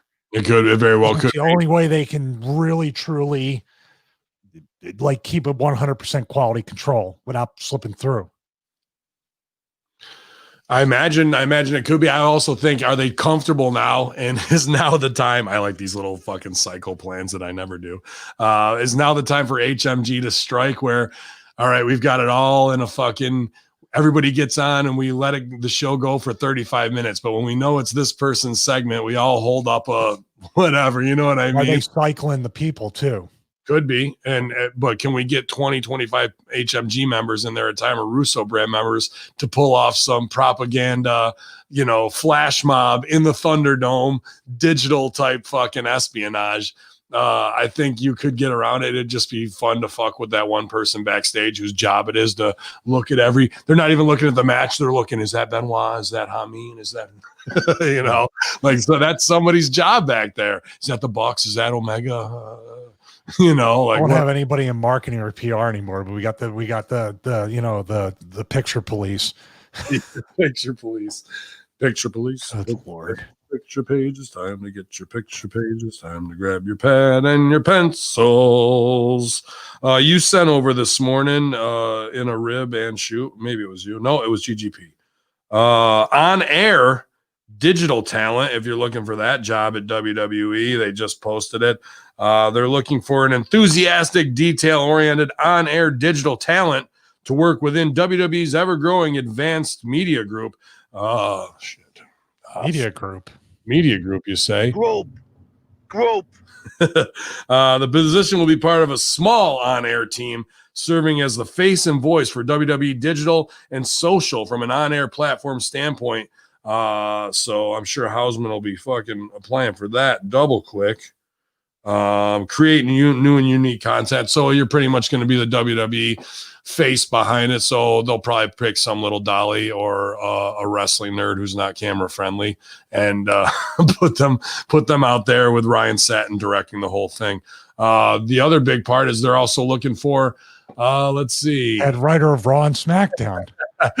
WWE posted the following job opening. Lead writer develops and produces 52 weeks of original programming, including Monday Night Raw, the longest weekly episodic TV show airing on USA, the Friday Night SmackDown airing primetime every Friday on Fox. Both Raw and SmackDown combine action, drama, reality, comedy, and adventure all in one scene. And the goal of the creative team is to provide compelling stories portrayed by the world's most charismatic, diverse, larger-than-life characters, shout out Lars, on or off television. The lead writer will have an opportunity to manage, mentor, and develop experienced writers and producers with a diverse creative background while simultaneously being accountable for compiling, editing, and developing weekly long-term scripts, storylines, and character dev. I'll keep going. Key responsibilities: manage a team of writers and producers to build compelling stories and capture global audience fitting multiple demographics. Lead writing team discusses and brainstorming and laying out weekly episodes and long-term storylines. Responsible for the development of clearly defined it's not in there. I must have added that. Defined yet emotionally sophisticated characters for a diverse group of WWE superstars through thought-provoking, captivating, and creative storylines. Edit in-ring promos and backstage segments submitted by writing team members for continuity, character consistency, storyline progression, and final punch-ups. Compile, write, and edit and take ownership of the drafts for their respective shows weekly, including all promotions graphics, replays, and pop culture references. Constructively mentor and critique individual writers to help develop and growth and foster a positive team environment. Incorporate consumer insights and social media to deliver impactful storylines that are consistent with WWE and talent brands. Deftly pitch ideas and stories to executives in weekly creative meetings, produce talent in live television environment on a weekly basis, collaborate with internal WWE departments as liaisons for creative writing team, and travel weekly to live tapings of Raw or SmackDown as well as pay-per-view events. I will sum this job description up in one word and one word only. Please. Scapegoat. Right? You're the scapegoat. Who's the next? We need a buffer between Bruce needs to hire somebody to blame, and that's what's going on. By the way, it's a fuck in the beginning. They're telling you 52, you're Raw and SmackDown, it's 104 episodes a year that you're writing for. So you're responsible for everything, so we can blame you, and Bruce can buy himself another year for the search for the next one. Did you get that? 100%. That's what it is. It's the next game. I go, here comes the next young writer. Yeah, but like, so what do I put for the price? Young writer has had a longer run than most of these writers. Because he's not lead writer. He just stays in the cut.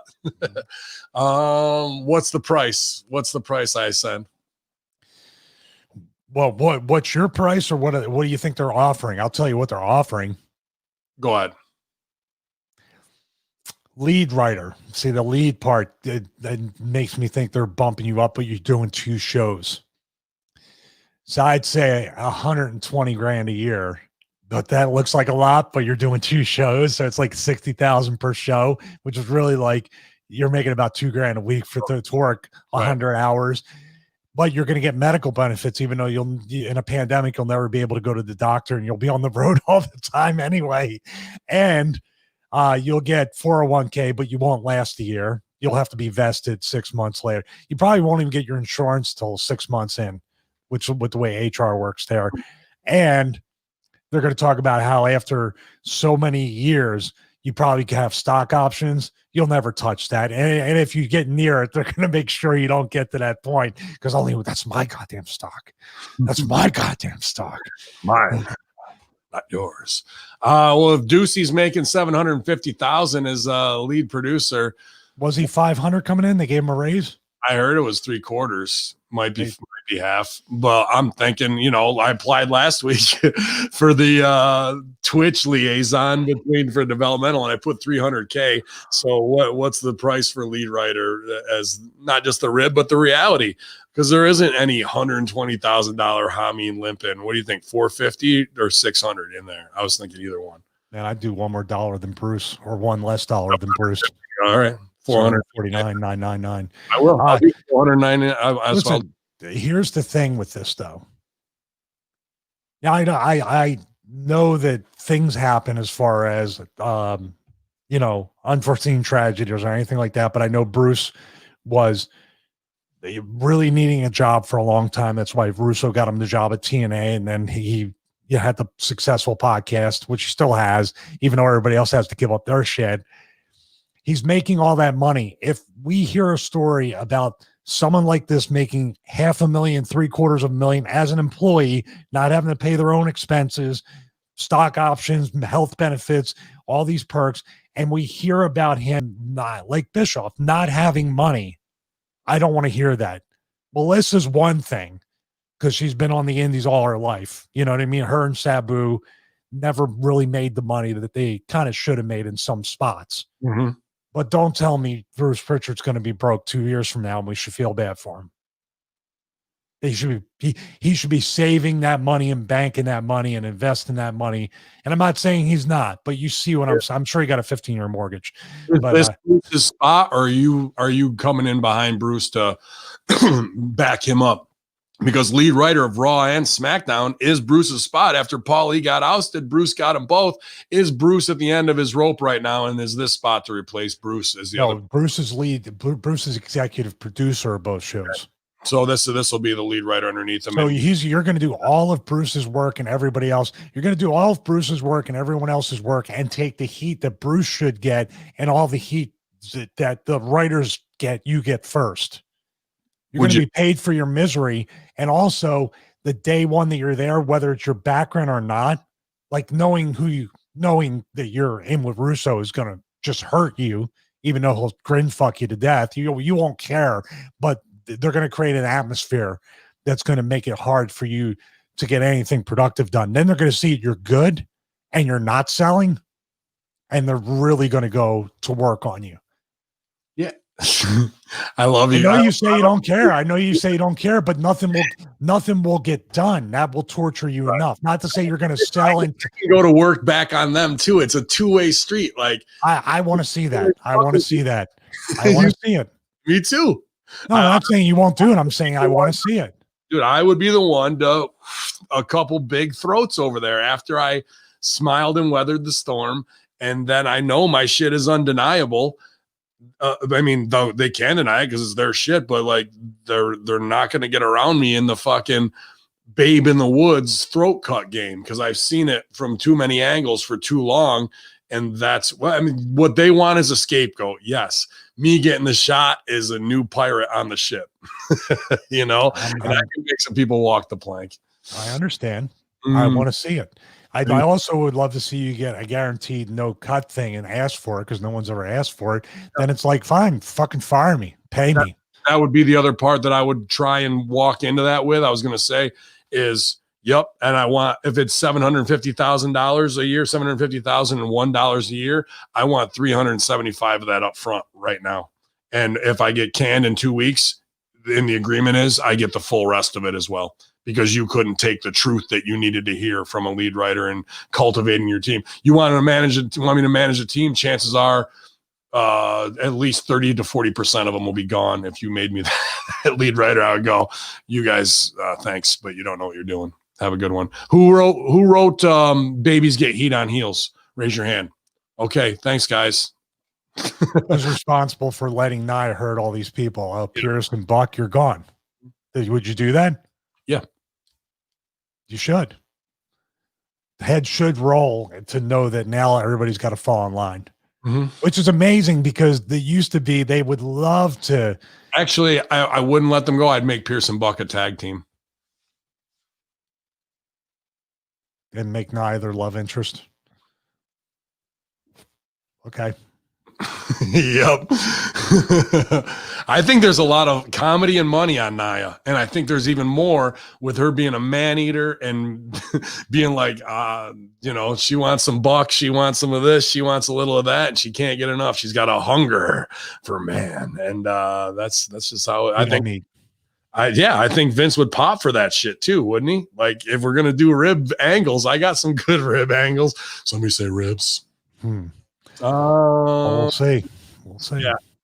Not a rib, a guy I got a lot of respect for, although I told Susio to pinch him on the back of his arm for doing the fucking Meteora with the knees onto the goddamn ramp last week. Come on, Matty. But Matt Sydal officially signs with AEW. The experienced 20-year performer has been competing for the promotion without a formal contract in place for the past 2 months, debuting at the Casino Battle Royal. Had that little slip up. I felt bad for him, but it's Matt Sydal. He can do incredible things, and looks like he's fucking 19 years old still, son of a bitch. Running that Sydal dojo with our own special coach over there, Chris Silvio. You can hear him this afternoon with me on the AEW Light the Fuse Dynamite review. And his lady who was just on AEW, Jenna Van Muscles, trains there as well. Sydal really, just keep pursuing the dream, even after the probably the nightmare scenario he had in Japan, right? Was he was in jail for almost 2 months, I think, right? Just getting caught with some weed vape. What a terrifying thing that is. You have to, it's been so long, you don't even remember that, but I'm sure he does. I mean, 2 months in foreign country prison. Jeez. And you're as beautiful as he is. I mean, come on. I mean, I can at least survive. No one's going to be like, look at that big, beautiful bastard. Nobody says that about me, but him. Forget about it. But yeah, man, I'm super pumped. A great dude that I got to know at OVW. And when I was down there in Florida this year, I went over to the Sydal dojo, and just one of the nicest guys. And usually the biggest baby faces in this business are the biggest pieces of shit. And Matt Sydal's baby face through and through, and he's not that. I would submit I've never seen him really do anything to treat anybody badly. Always gotten along with everyone, and just a super nice dude. I want to know what his workout routine is, because he's incredibly shredded, but also putting size on his time. Because he's always had a naturally shredded body since Ring of Honor. It's just, it fascinates me to see what is. I know he does yoga, but I know he's got a lift too. I saw some videos where he lifts and does. I got to tell you, I think he's also just one of those little son of a bitches whose DNA has got it naturally. Like by age 8, he had a fucking 6-pack, just natural and shit like that. Like, so. Yeah. But he's not really that. He's not really hard, but like a small guy. Like he has I don't know. I mean, he's not a huge guy, but then again, when you watch him walk down the street or whatever, I'm sure you're like, that guy fucking does something. Oh yeah, he does something, and that's something that's rare. And I don't think he's a B12 advocate. No. He's always looked like this. I would not think Matt Sydal is one of those guys. No, or girls. Let's be fair. That's true. At this point, yes. But yeah, shout out to one of the good ones, man, Matt Sydal. Sydal Dojo, if you're in Florida, you want the best training, it's Silvio Seminars and Matt Sydal, and that is your other 1 degree of separation of getting a contract at AEW. They're working with a lot of those talents. That's not only are you going to get some of the best training, especially from high flyers like Silvio and Sydal, if you're especially their size and that's the style you want to work. But what you're really paying for is that door being open. That's what a big draw of OVW was. And these guys have, much like Stevie and I, continued to build their brand and say, okay, I'm not with the company right now, but I'm going to use my knowledge and foster that. That's a good look. And now that good business is coming back around to help them shine. So I like that shit a lot, man. Yeah, Matt actually, very nice. He wanted to check out the band programs a while ago. Not to say that's why he looks the way he looks. He did that all by himself, but it was pretty cool. It was pretty cool that he reached out a while ago about that before AEW or anything. If he was even still in Impact, and he put it over on Instagram. So that was nice of him. Absolutely, dude. And you know, he lived with APOC or whatever you want to call him, Rick Victor. So he's definitely part of the original OVW core as far as we're concerned, man. Report, another major name added to this Sunday's WWE Survivor Series. You can add the Olympic gold medalist and WWE Hall of Famer Kurt Angle to the list of names scheduled to be at this Sunday's Survivor Series. PW Insider reports that Angle will be present at this weekend's event. While it's not clear exactly what his role will be, it's assumed that he has something to do with The Undertaker's heavily promoted Final Farewell. The Undertaker storyline brother Kane and Bone Street crew members Savio Vega and The Godfather are also scheduled to appear at Survivor Series. I hope Papa Shango comes out instead of that gimmick. But yeah, man, they're again. Is this the final one, or we're gonna have a WrestleMania match? I mean, dude, we've beaten the dead horse of The Undertaker. We did the 5-part Jordan series. Then somebody sends me the cover of People magazine with him in a goddamn golf cart with the wife and kid and dog. Okay, Mark Callis is out. Like, Undertaker's done. Like, even though we did lay the jacket and hat down at the 25th, pick it back up, do the monologue, send him to Saudi, have a shitty match there, bring him back. Let's do the Redeemer match. Now we're going to just break kayfabe and show his surgeries, get his wife over, who was never really over, and then fucking make her look like she knows everything that's going on just to get these People magazine $100,000 cover paydays, bro. It's his choice. It's fine. Like, whatever. I mean, everything's dead anyway. I just said he was probably one of the last unique things that they had. And in this day and age, nothing's unique and nothing's special. And just keep raking it over the coals and trying to turn the fans upside down and shake more change out of their pockets. We see it. We know what it is. And that's fine. Let him. Hey, he's getting a payoff. Maybe he's getting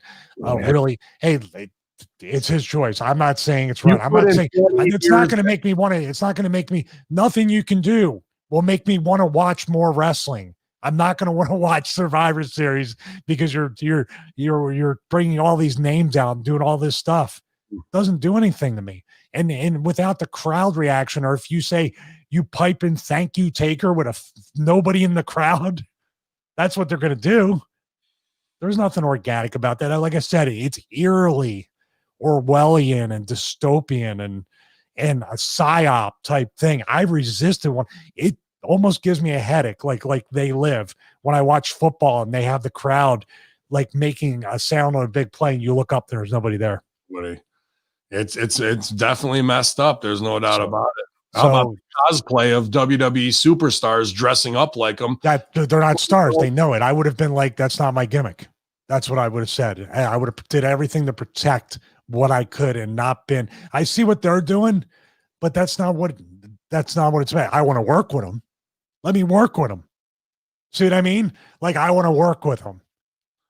That's probably what. I mean, can you imagine? I almost shuddered to think Bray Wyatt was going to do it. Like, I was this close to thinking Alexa Bliss or Bray Wyatt would do it in the current state that the whole company's in. The only way I might put it over, that they already hoarded out and did it with the pictures and everyone marked for it, is if they were going to do the Undertaker entrance and the locker room came out dressed as him like that to be the Druids and lined the things and they did the cosplay there with babies. That might be the only way. I'd be like, all right, that was a little something. But like you said, they're Druids. You're not going to see their face anyway. Not as Druids. They just come out. No, I'm still saying that throughout the year. I'm with you. Maybe the NXT kids or whatever, you know what I mean? But this to me, Undertaker smiling on the cover of People magazine is all for the edification of the wife and nothing to do with protecting the years of bumps, miles. Wrestlers' courts respect this business, set the standard. All that is washed away with one People magazine cover, in my opinion, because that's for the cunt Nancy Browns who don't mean shit in this world. And that's who we're playing to now. That shit tears me up, bro. Well, there's a picture, too, of him cooking a meal in the kitchen with the wife and kid, too. So he's smiling, laughing, and he's got a pan and he's cooking. Good. He's got a gallon of milk next to him. Bliss, He'll do whatever he wants, dude. Let him do. Oh, Bliss did do it. Okay, there you go. Let him do whatever he's gonna do. It's his right. Everybody's got a freedom of choice to do it. Sure, but That's it. And maybe he's just smart enough to know that that train's already left and nobody cares and nobody believes anymore, and it's been dead for so long and whatever. I can't speak for the guy, and we got too much going on in our lives and all that stuff to protect our own stuff, and let them do whatever they want. Like I said, if that makes however many people subscribe to the network for one more month or get their free month before Survivor Series, let them do it. Let them do it. I mean, don't protect the character at all and become the next Vincent Price and have your own horror movie hour on AMC or something along those lines. Don't do that. Let's get that food TV show going. I don't know why I feel so apathetic about it. Yeah, I just do. And because you don't want to be called into wrestler's court. You're still paranoid. You're still in the bubble, and you're worried about what they're going to do. I'm so scared. Oh, maybe someone will come up to me and say that they went into a family chest and they pulled out the M Audio foot pedal. Listen, dude, in your Scottish voice, I can't do a Scottish voice, but we brought this over from Italy, from the 1700s, where your family came from your great grandfather. Da Vinci Resolve 16 studio. We did have a Da Vinci quote on Raw this week. Yeah, I know. They must be listening to us because I put over Da Vinci Resolve. They're like, about Da Vinci. Let's get that in there. God damn it. They don't even know. I'm sorry. I mean, I can't tell you how much I don't care about any of this. I can never say it enough. And that pains me because I gave my life to this business, 20 years on TV, and then whatever before, and then even whatever after, struggling to figure out, is it even still for me? Am I supposed to do this? I still have talent and stuff like that, but I saw a shift where I became a dinosaur, not by physical limitations or anything, but by mindset. That day is gone. And maybe Taker's just like $1 million. I get to set my family up further during a pandemic. I don't have to take, or maybe it is going to be the grind of going back and forth to Florida every week for WrestleMania season. That I wouldn't be crazy about, and maybe he just wants to get the Fiend over finally. But like, I agree with you too, that all these steps going in this direction as well will not give the full rub to the Fiend or Bray Wyatt. Not when you're on the cover of People magazine, it sure as shit won't. PJ Black sustains, like, if they were on the cover of People magazine and they were all dressed, if he was dressed like the Taker, like, that would pop me. And the little kid or whatever is dressed like a mini Taker and she's dressed like a zombie bride or something. At least now we're playing the gimmick. And we can get over wrestling to the mainstream instead. It's, look at us. We're moving into your cul-de-sac. Me and Mark, everybody. Yeah, he used to be a wrestler. So was I. Oh, kill me in the face, bro. But Boneyard match should have been the last thing we saw, because that was the last thing that redeemed him in the eyes of that universe. And maybe they'll do it again. Beat that to death. Why not? PJ Black sustains a major injury falling down some stairs. Oof. Ring of Honor star PJ Black sustained a serious injury after recently falling down some stairs. Quotes. I don't know why that's in quotes. What? Yeah. Somebody doesn't believe it. And while details are scarce, it would be wow, there might be more to this. And while details are scarce, it would appear he has already undergone surgery to repair his knee and or ankle. Black recently competed at ROH Pure Championship tournament, making the second round before losing to Josh Woods. He had also been a mainstay in New Japan of America brand in recent months. Is that even a thing? Competing on NJPW Strong. The former WWE Tag Champ is no stranger to major injuries, breaking both of his legs and ankle and losing a finger in multiple base jumping accidents. What the fuck? From Instagram, quote, I fell down some stairs, full moon. Injuries suck, but they are necessarily, apparently. Up until 5 years ago, I never broken a bone or had a surgery. Never even been stung by a bee. Fast forward to today, broke both legs multiple times, 33 screws, a few plates, titanium and steel, 2 different continents in my legs and ring finger. A few near-death experiences. Later, here I am rethinking life and death, not because I got hurt. The avatar will heal. I like that. Because death is an illusion. I've been able to experience many of my past lives in Atlantis.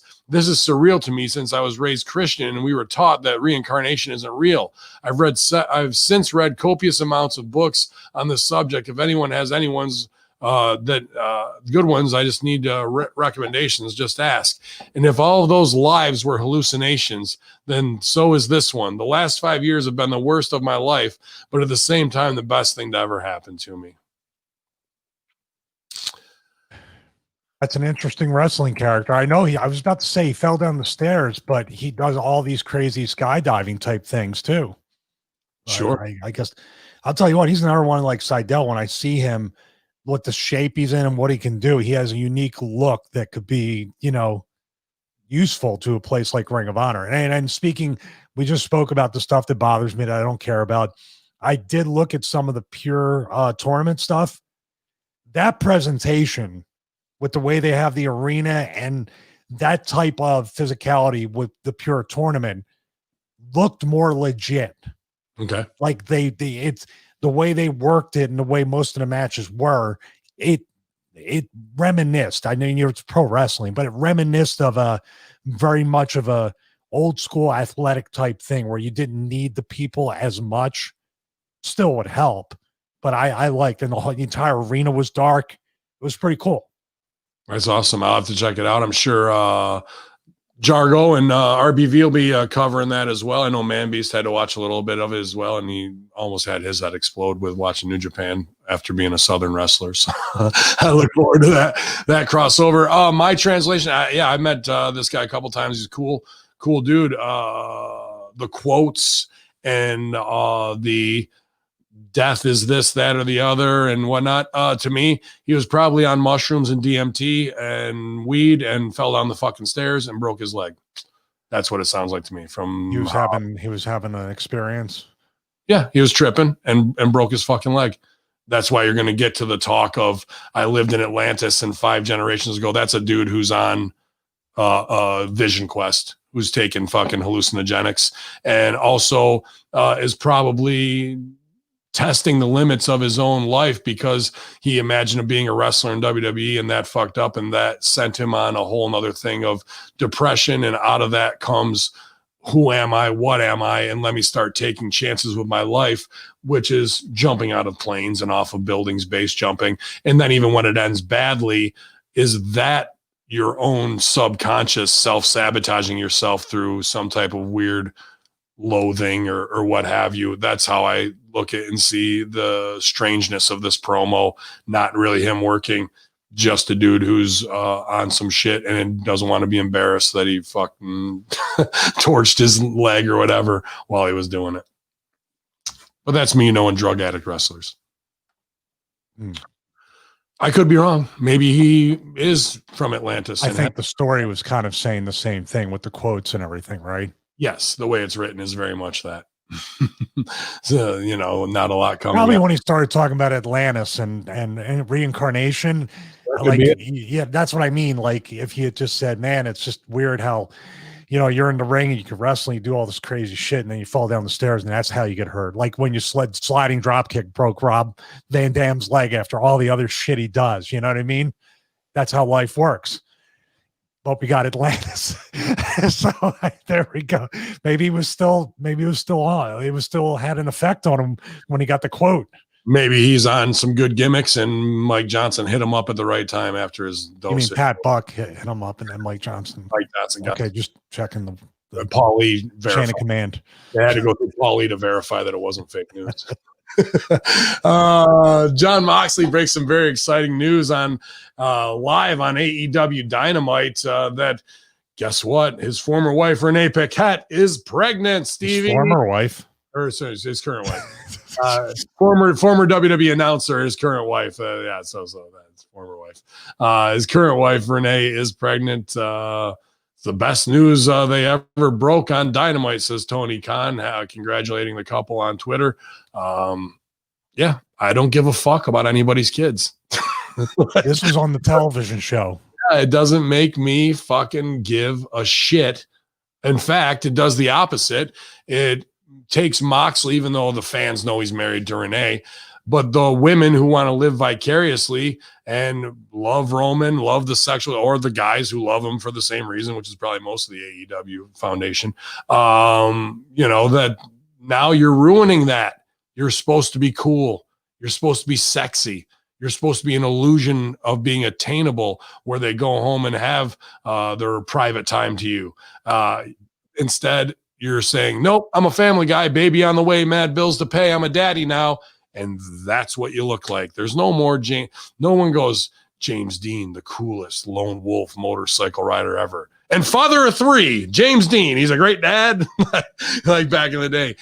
We are ruining our archetypes for our vanity metrics to get shit over, to get a fucking like on a YouTube video, instead of looking long-term at what you're supposed to be. A sex symbol, a lone wolf, a fucking dude who's mysterious. Now it's going to be changing shitty diapers and bottles, everybody. I'm part of the crew. Hey, somebody give me that People magazine cover number. I want to get on there too. What business did this do? Like, what was it presented on the segment as? Did he come out to make like John Moxley makes a huge announcement, or like, well, what's he going to do? Is he leaving? Is he doing what? And then like, I don't know. What was it presented as? Did he just win a match and grab the microphone? What happened? He had a promo backstage in this, and they actually punched it up because it was just in this shitty, brick wall or cinder block wall corner, and they put like a pinkish purplish light in there. And the promo, I didn't hear in and out because I was playing hip hop most of the time. But that's where he delivered it, I believe, in the show in a slow play promo. And I don't think the whole promo was about that, but you guys can back me up on that, whatever you want. I was only worried about Serena's match, to be honest with you. So I was just happy that they took what could look like a shitty indie scene and actually put some lighting behind it, and it looked decent. The words were right over my head. Yeah, I can't wait till AEW writes a thing for Serena to have the belt in the briefcase, and it tells Thunder Rosa, you go be a champion while I go be a mother.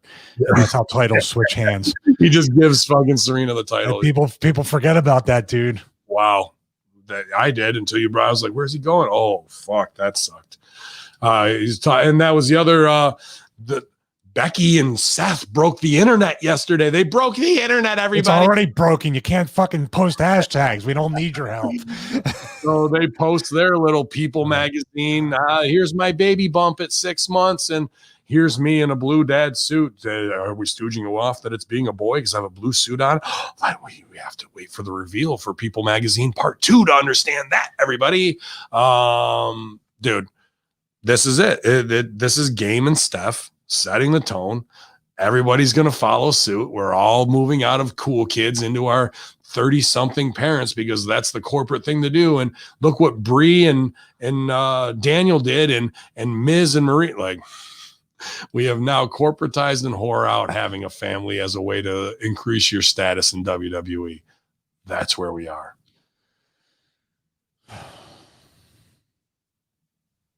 At least we didn't get the Bible verse as she was there. I got to see the picture with the dress pulled all the way up. You're pregnant, like I'm pregnant, but I still want people to fantasize. Like, what? Am I wrong about that picture? No. Everything is wrong about all of this shit as far as I'm concerned. The thing that should be protected most is now being whored out before it's even born. Unreal. What's now of course I'm supposed to hate Seth Rollins because he's destroying the Mysterio family, but please look at the family I'm about to have and love me for it. If anything, Mysterio should have Conan kidnap his baby and sell it to the Mexican mafia for a good price. That'd be a good retribution. And Conan was on AEW last night. A very funny scene to be the weed guy. They did the Hangover last night on AEW with Inner Circle, like a lot of stuff where they're walking around drunk in slow motion, and a lot of the takes were funny. And then they needed some weed. Implied weed. It actually implied cocaine, to be honest with you. And he walks into the scene and says, "You know, I got you, dog." And then they all get in the limo, and then the door opens, and then smoke pours out Cheech and Chong wise. So it was good to see Conan get a fucking, good high level comedy spot in there instead of doing something that was tongue in cheek, but at least it was fucking edgy. And I liked, even though they were ripping from the Hangover, a lot of it. There was that. And then there was one scene because the weed thing was there with the smoke.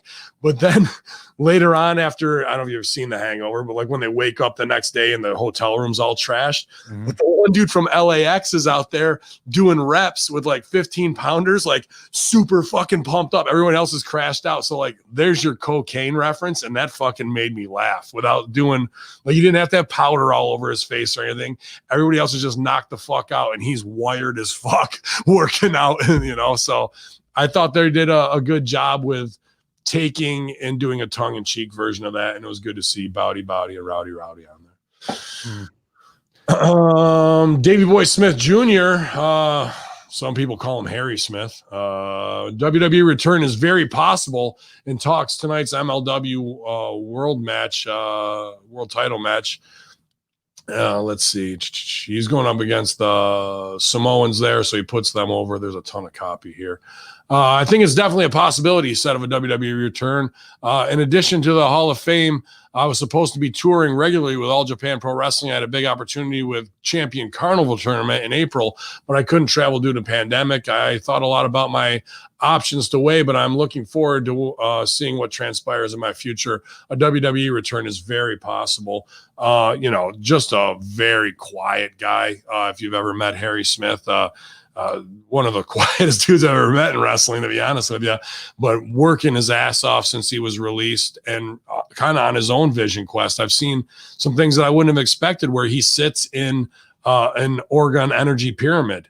Very much believer in cosmic energy and pyramids and what frequencies, very, very much into it. And while he's doing that, very, very much into learning as much shoot style, catch wrestling style, submission style, like a legit MMA beast he's turned himself into. And I'd like to see him do Bellator, to be honest with you, and see what he's got now. Because hasn't he talked about doing that? I think so. And him versus Lashley would be a hell of a draw there. Yeah. Well, why not sign him in WWE? And now you have Riddle, him, Lashley, Lesnar, bunch of different people. What and then you have a spot for TJ Wilson to be able to be his corner guy. And then bring him back. Raw Underground is back. I don't think that's happening. I don't think that's happening. I wouldn't wish that on him. He's a nice guy. I have an idea though that you probably already had. Let's ask him about this pyramid, the frequencies and the energy on the Horsemen. Let's try to get him on there. I have more of a positive type thing rather than trying to always dissect the bullshit we have to. Let's try to open our minds up with this stuff. I'll reach out for sure. I kind of laid off purposely because I remember about a year ago he said he wasn't going to accept any interviews and whatnot, but I'll reach out, man. I think I can break the ice on that one. It's not really an interview. It's a discussion about something that has nothing to do with wrestling. Yeah. Yep. I think I'd like to hear his perspective because he, as quiet as he is, went away on his own. He didn't, I got to work with Teddy. I got to work with Brian Pillman Jr. What's Natty? Like, sure, that's his family, but he really has kind of gone off into his own realm. I really don't ever lump him in as the Hart Foundation or anything like that anymore. And I don't think they should be calling him Davey Boy Jr. Call him Harry Smith. That's fine. Mm-hmm. You see the son of a bitch. He's not forgettable. He looks just like baby British Bulldog, and he's fucking massive. You're going to remember the name Harry Smith. You don't need to just take his old man's name. He can get over on himself by himself. He may need a mouthpiece, though. But maybe not. Maybe he's been working as much on his promo in this time as he has in his confidence, and he could get it out that way. I see his vignettes or other things being him doing that pyramid thing or doing things and voicing it over. That way you can have multiple takes. Yep. It's a lot better. It'd protect the shit out of them. I agree with that 100%, Stevie. That's great stuff. And our final story today, we made it, Stevie. Okay. The new luchador SAG-AFTRA reveals having powerful conversations with Zelina Vega on unionization. Vega comments. Former WWE star Zelina Vega had talks with SAG-AFTRA, the Screen Actors Guild and American Federation for Television and Radio Artists, about unionization in the pro wrestling on Wednesday. The official SAG-AFTRA Twitter account revealed the conversation and described it as powerful. Powerful conversation with Trinidad, Zelina Vega today. We support her and others as they work to protect and empower themselves, they wrote. Zelina responded and confirmed the conversation and thanked them for their insight. Very powerful indeed. Thank you all for the pleasant conversation and insight, she wrote back. There's been a lot of talk about the potential unionization in pro wrestling this year, mainly due to WWE's new edict on the unauthorized third-party content with sites such as Twitch and Cameo. The idea of pro wrestling union has been floated around for years, but never seriously considered, as many feel it will never happen within a major promotion like WWE. Vega was released last week from her contract for reasons related to the third-party edict. She and others like Paige have tweeted about unionization in recent weeks. Vega posted a tweet that said she supports unionization right before her WWE departure was made last week. We know Cornette broke this down just how we did. That tweet comes after the kayfabe conversation where they try and slap her down. She comes back with it, knowing that she's going to be fired. The smart worker gets out in front of it and lets them have it so they can do this. So she played them back before they could play her. And I got to tip my hat to her on that, man. But is Zelina Vega and Paige the champions we need and want to be pushing the union? Shout out to both girls. I'd like to help them build their brand, so I'm not going to diss them here, but what's their master's degree in? How much they know about law, how much they know about labor unions, not just the fact that they're both extremely attractive and want to be on third party and have been slapped around in public by WWE's whatever team that they have left over there that's set up to make their stars look bad and teach them a lesson. Well, now with Andrew Yang and the SAG-AFTRA and everybody looking, it's a different game. Unfortunately, these girls may have been the sacrificial lambs, or one of the two anyway. But are they the ones to really get this stuff done? Maybe. I'm just putting it out there, but I don't know, man. To me, it's just like, it's the hot topic of the week, and the hot girl got fired because of some shit she didn't want to do on Twitch. That, to me, doesn't really have shit to do with unionization. That is a quick, let me play this trump card as a fuck you. Unionization's a buzzword. Fuck them. Yeah, like, it's not like she was working for the good of the boys this whole time. This shit just comes up after their little thing gets blown out of proportion. What's a powerful conversation, by the way? What kind of action? And I saw a couple of things while you were reading that. WWE superstars are waiting for Andrew Yang to save the day. This is Meltzer talking about that. Yeah, that's easy enough to say without even and a lot of them support her, but have no names attached to the support. So how much you really supporting it, this whole unionization thing? Everybody, when they're there, will not speak up. When they're out of there, they're all for it. Well, what if she gets re-signed and they offer her a ton of money? What if they offer her $500,000 a year for like 5 years? Then you see, are you really for the cause? That's all it would take. Yeah, $2.5 million as opposed to spending hundreds of millions of dollars where I would get benefits because I worked there for a certain, going back to like 85. That's what it was potentially before. Remember all the retroactive taxes, Social Security taxes, medical stuff, everything. There's two ways this can be solved. So the first way is obviously WWE just offers her a ton of money, brings her back, pushes her to the moon, gives her a title, gives her the blue meanie spot where basically don't sue us for JBL. We'll give you a little contract. And then basically maybe they release her and buy her out. So she still got like whatever amount of money. Maybe they even push Aleister Black so everybody's happy for a while. Then when it dies down, Andrew Yang doesn't get the position because it's hard work or whatever happens, or this thing gets reversed and Trump gets in. Who knows what can happen?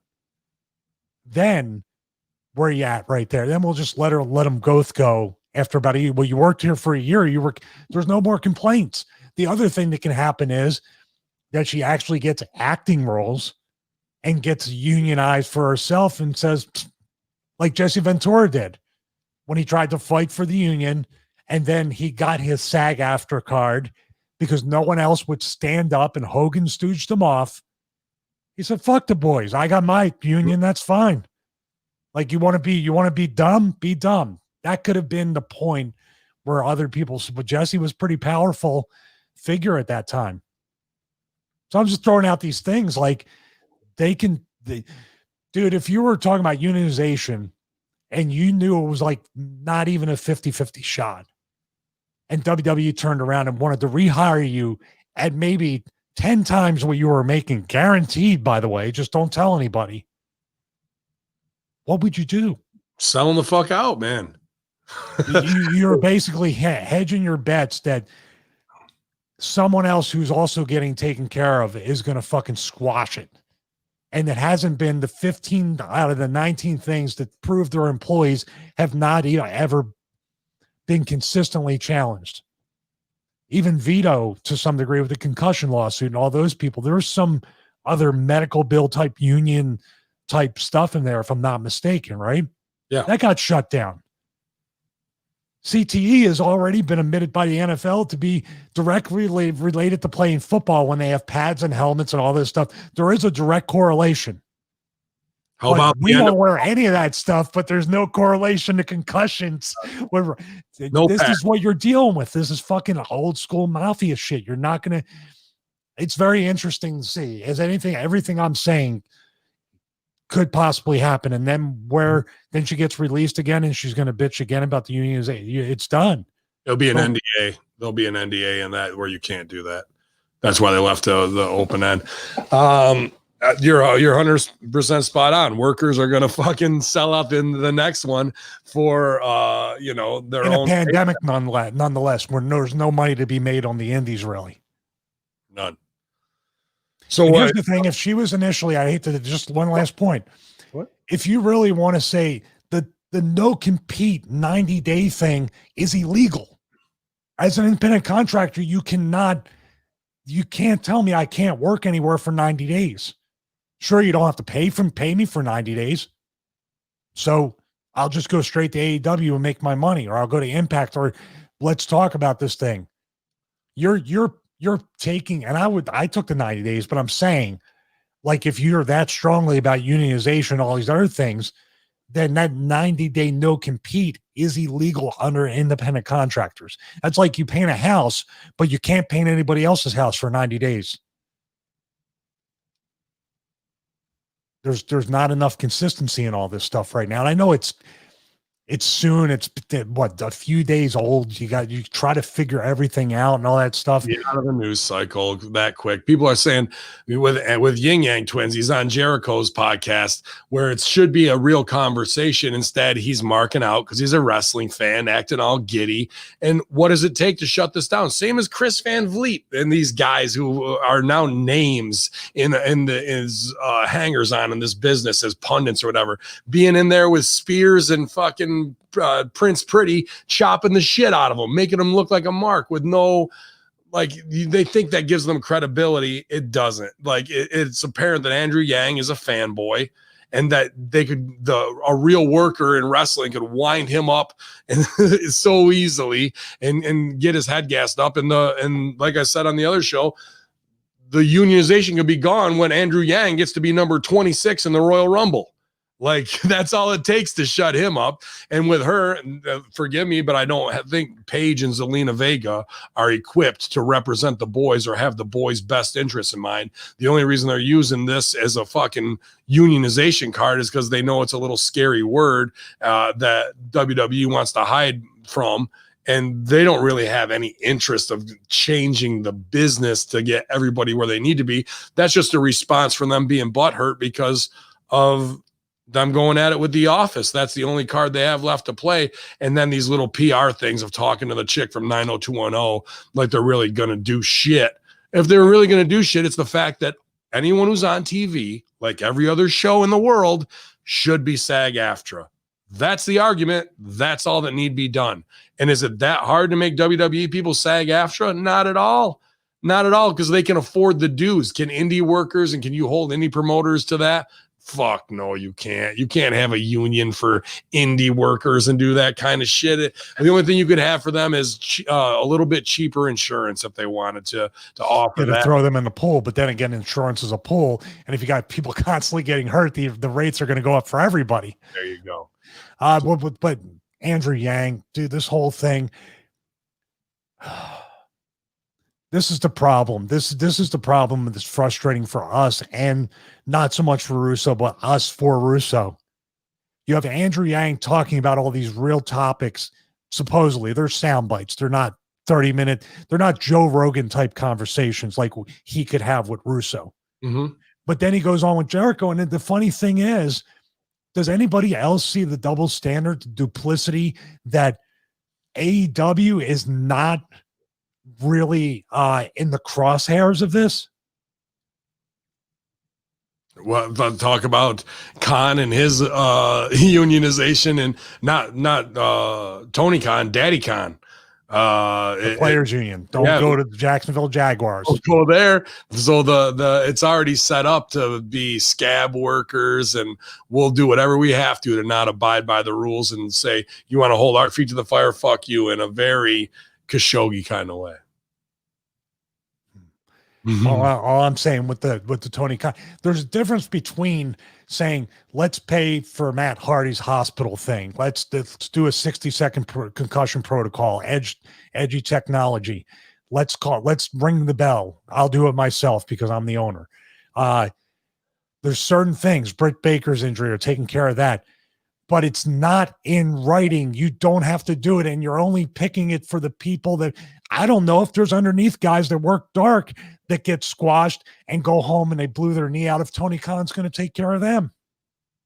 Do you see how the double standard is just so infuriating? And when you don't ask Andrew Yang, when you're either paid directly by AEW as a roster member, or if you're somebody who's basically an AEW employee who's an interviewer, and there has to be something to where someone is telling you not to ask these questions. That's my conspiracy theory. I don't disagree with any of it. I think they want to keep it hushed up so the news cycle just passes. We'll get by 90210 and we'll get by Yin Yang Twins. Just we got to weather the storm for another month and a half, and they're probably 100% right, because these girls who are angry that they're not able to do $500 thought photo shoots for tape trader masturbators, that money is gone. Forgive me. I don't have supreme faith that the girls making homemade sex tapes are going to be able to get the union deal done. I know I'm crazy for saying that, but let's get it done. Just like in The Boys. So y'all, Stevie, we made it 2 hours and 12 minutes. Russo would be proud of us. We're ribbing ourselves this week. And it was a short headline day too, man. Oh, excuse me. But y'all, it's another big day here at Hamin Media Group. I'll be back probably a little after 1 with MSG and the Chris Silvio for your AEW Dynamite review. Definitely looking forward to breaking things down that way and hearing any inside news from Silvio on Matt's side. I'll just tell him congratulations once again. Stevie, what do you got going down today, buddy?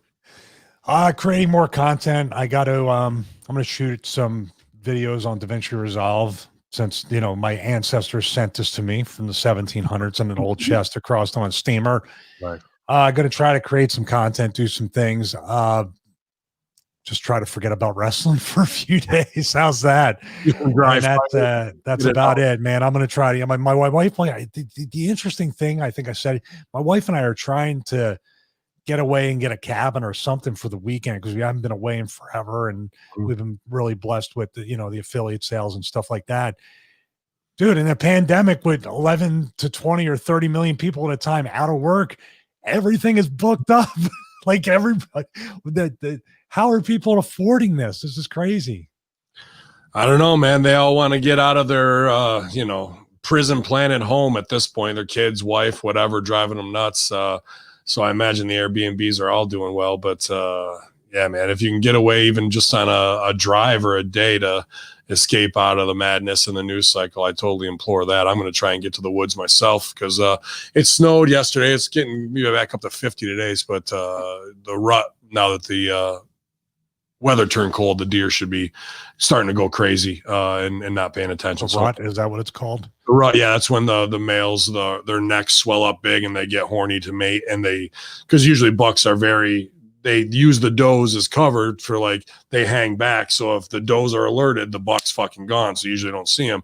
But now in the rut, they get so horny and so fucked up that you'll just see them sniffing a trail coming through with their heads down. They're not paying attention to nothing. So that's the hunter's time to really get themselves in a position to harvest. So my buddy who gave me the Akibo training thing, he's in Louisiana getting that during that. He drove down for the rut. So so Louisiana has really good bucks. Oh yeah. I'm sure they got a lot of swamp bucks down there. I mean, there's great ones, Ohio, all the way up to Saskatchewan, where the biggest ones are supposedly harvested. But it should be a good time. It just increases your chances as a hunter. And if you know where to be and you know how to play it the right way, you can put yourself in a spot and use your calls. You can use your bleat calls, or you can use another buck call, which bleat call is very high, whiny for the female deer. So you're luring them in because they want to mate, or you use the buck grunt, and bucks will be very defensive and come in to fight to claim their territory and claim the females. Yeah, so we'll be out there grunting and bleating all weekend long, you guys, and there'll be plenty here for you to watch. Either it's at Russo's brand, patreon.com/Hamin Media Group. Throw it on there. Do your Stevie Richards fitness. Get the bands out, you guys, and let's make the most out of this weekend and try and alleviate some of the stress that's constantly going on by doing something that you love and can give you a little bit more focus here. Go to ProWrestlingTees.com/Stevie Richards/Ben Hamin. Coming up Black Friday, they're going to have up to 40% off. My new Culture Vulture shirt's out, along with plenty of others. There's a Dr. Beast store with a new shirt, SEG shirts, Greek God Papadon.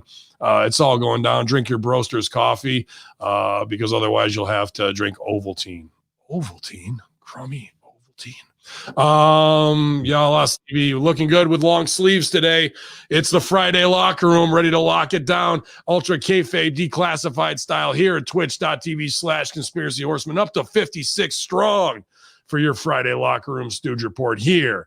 hackerhamin.podbean.com. Yalla.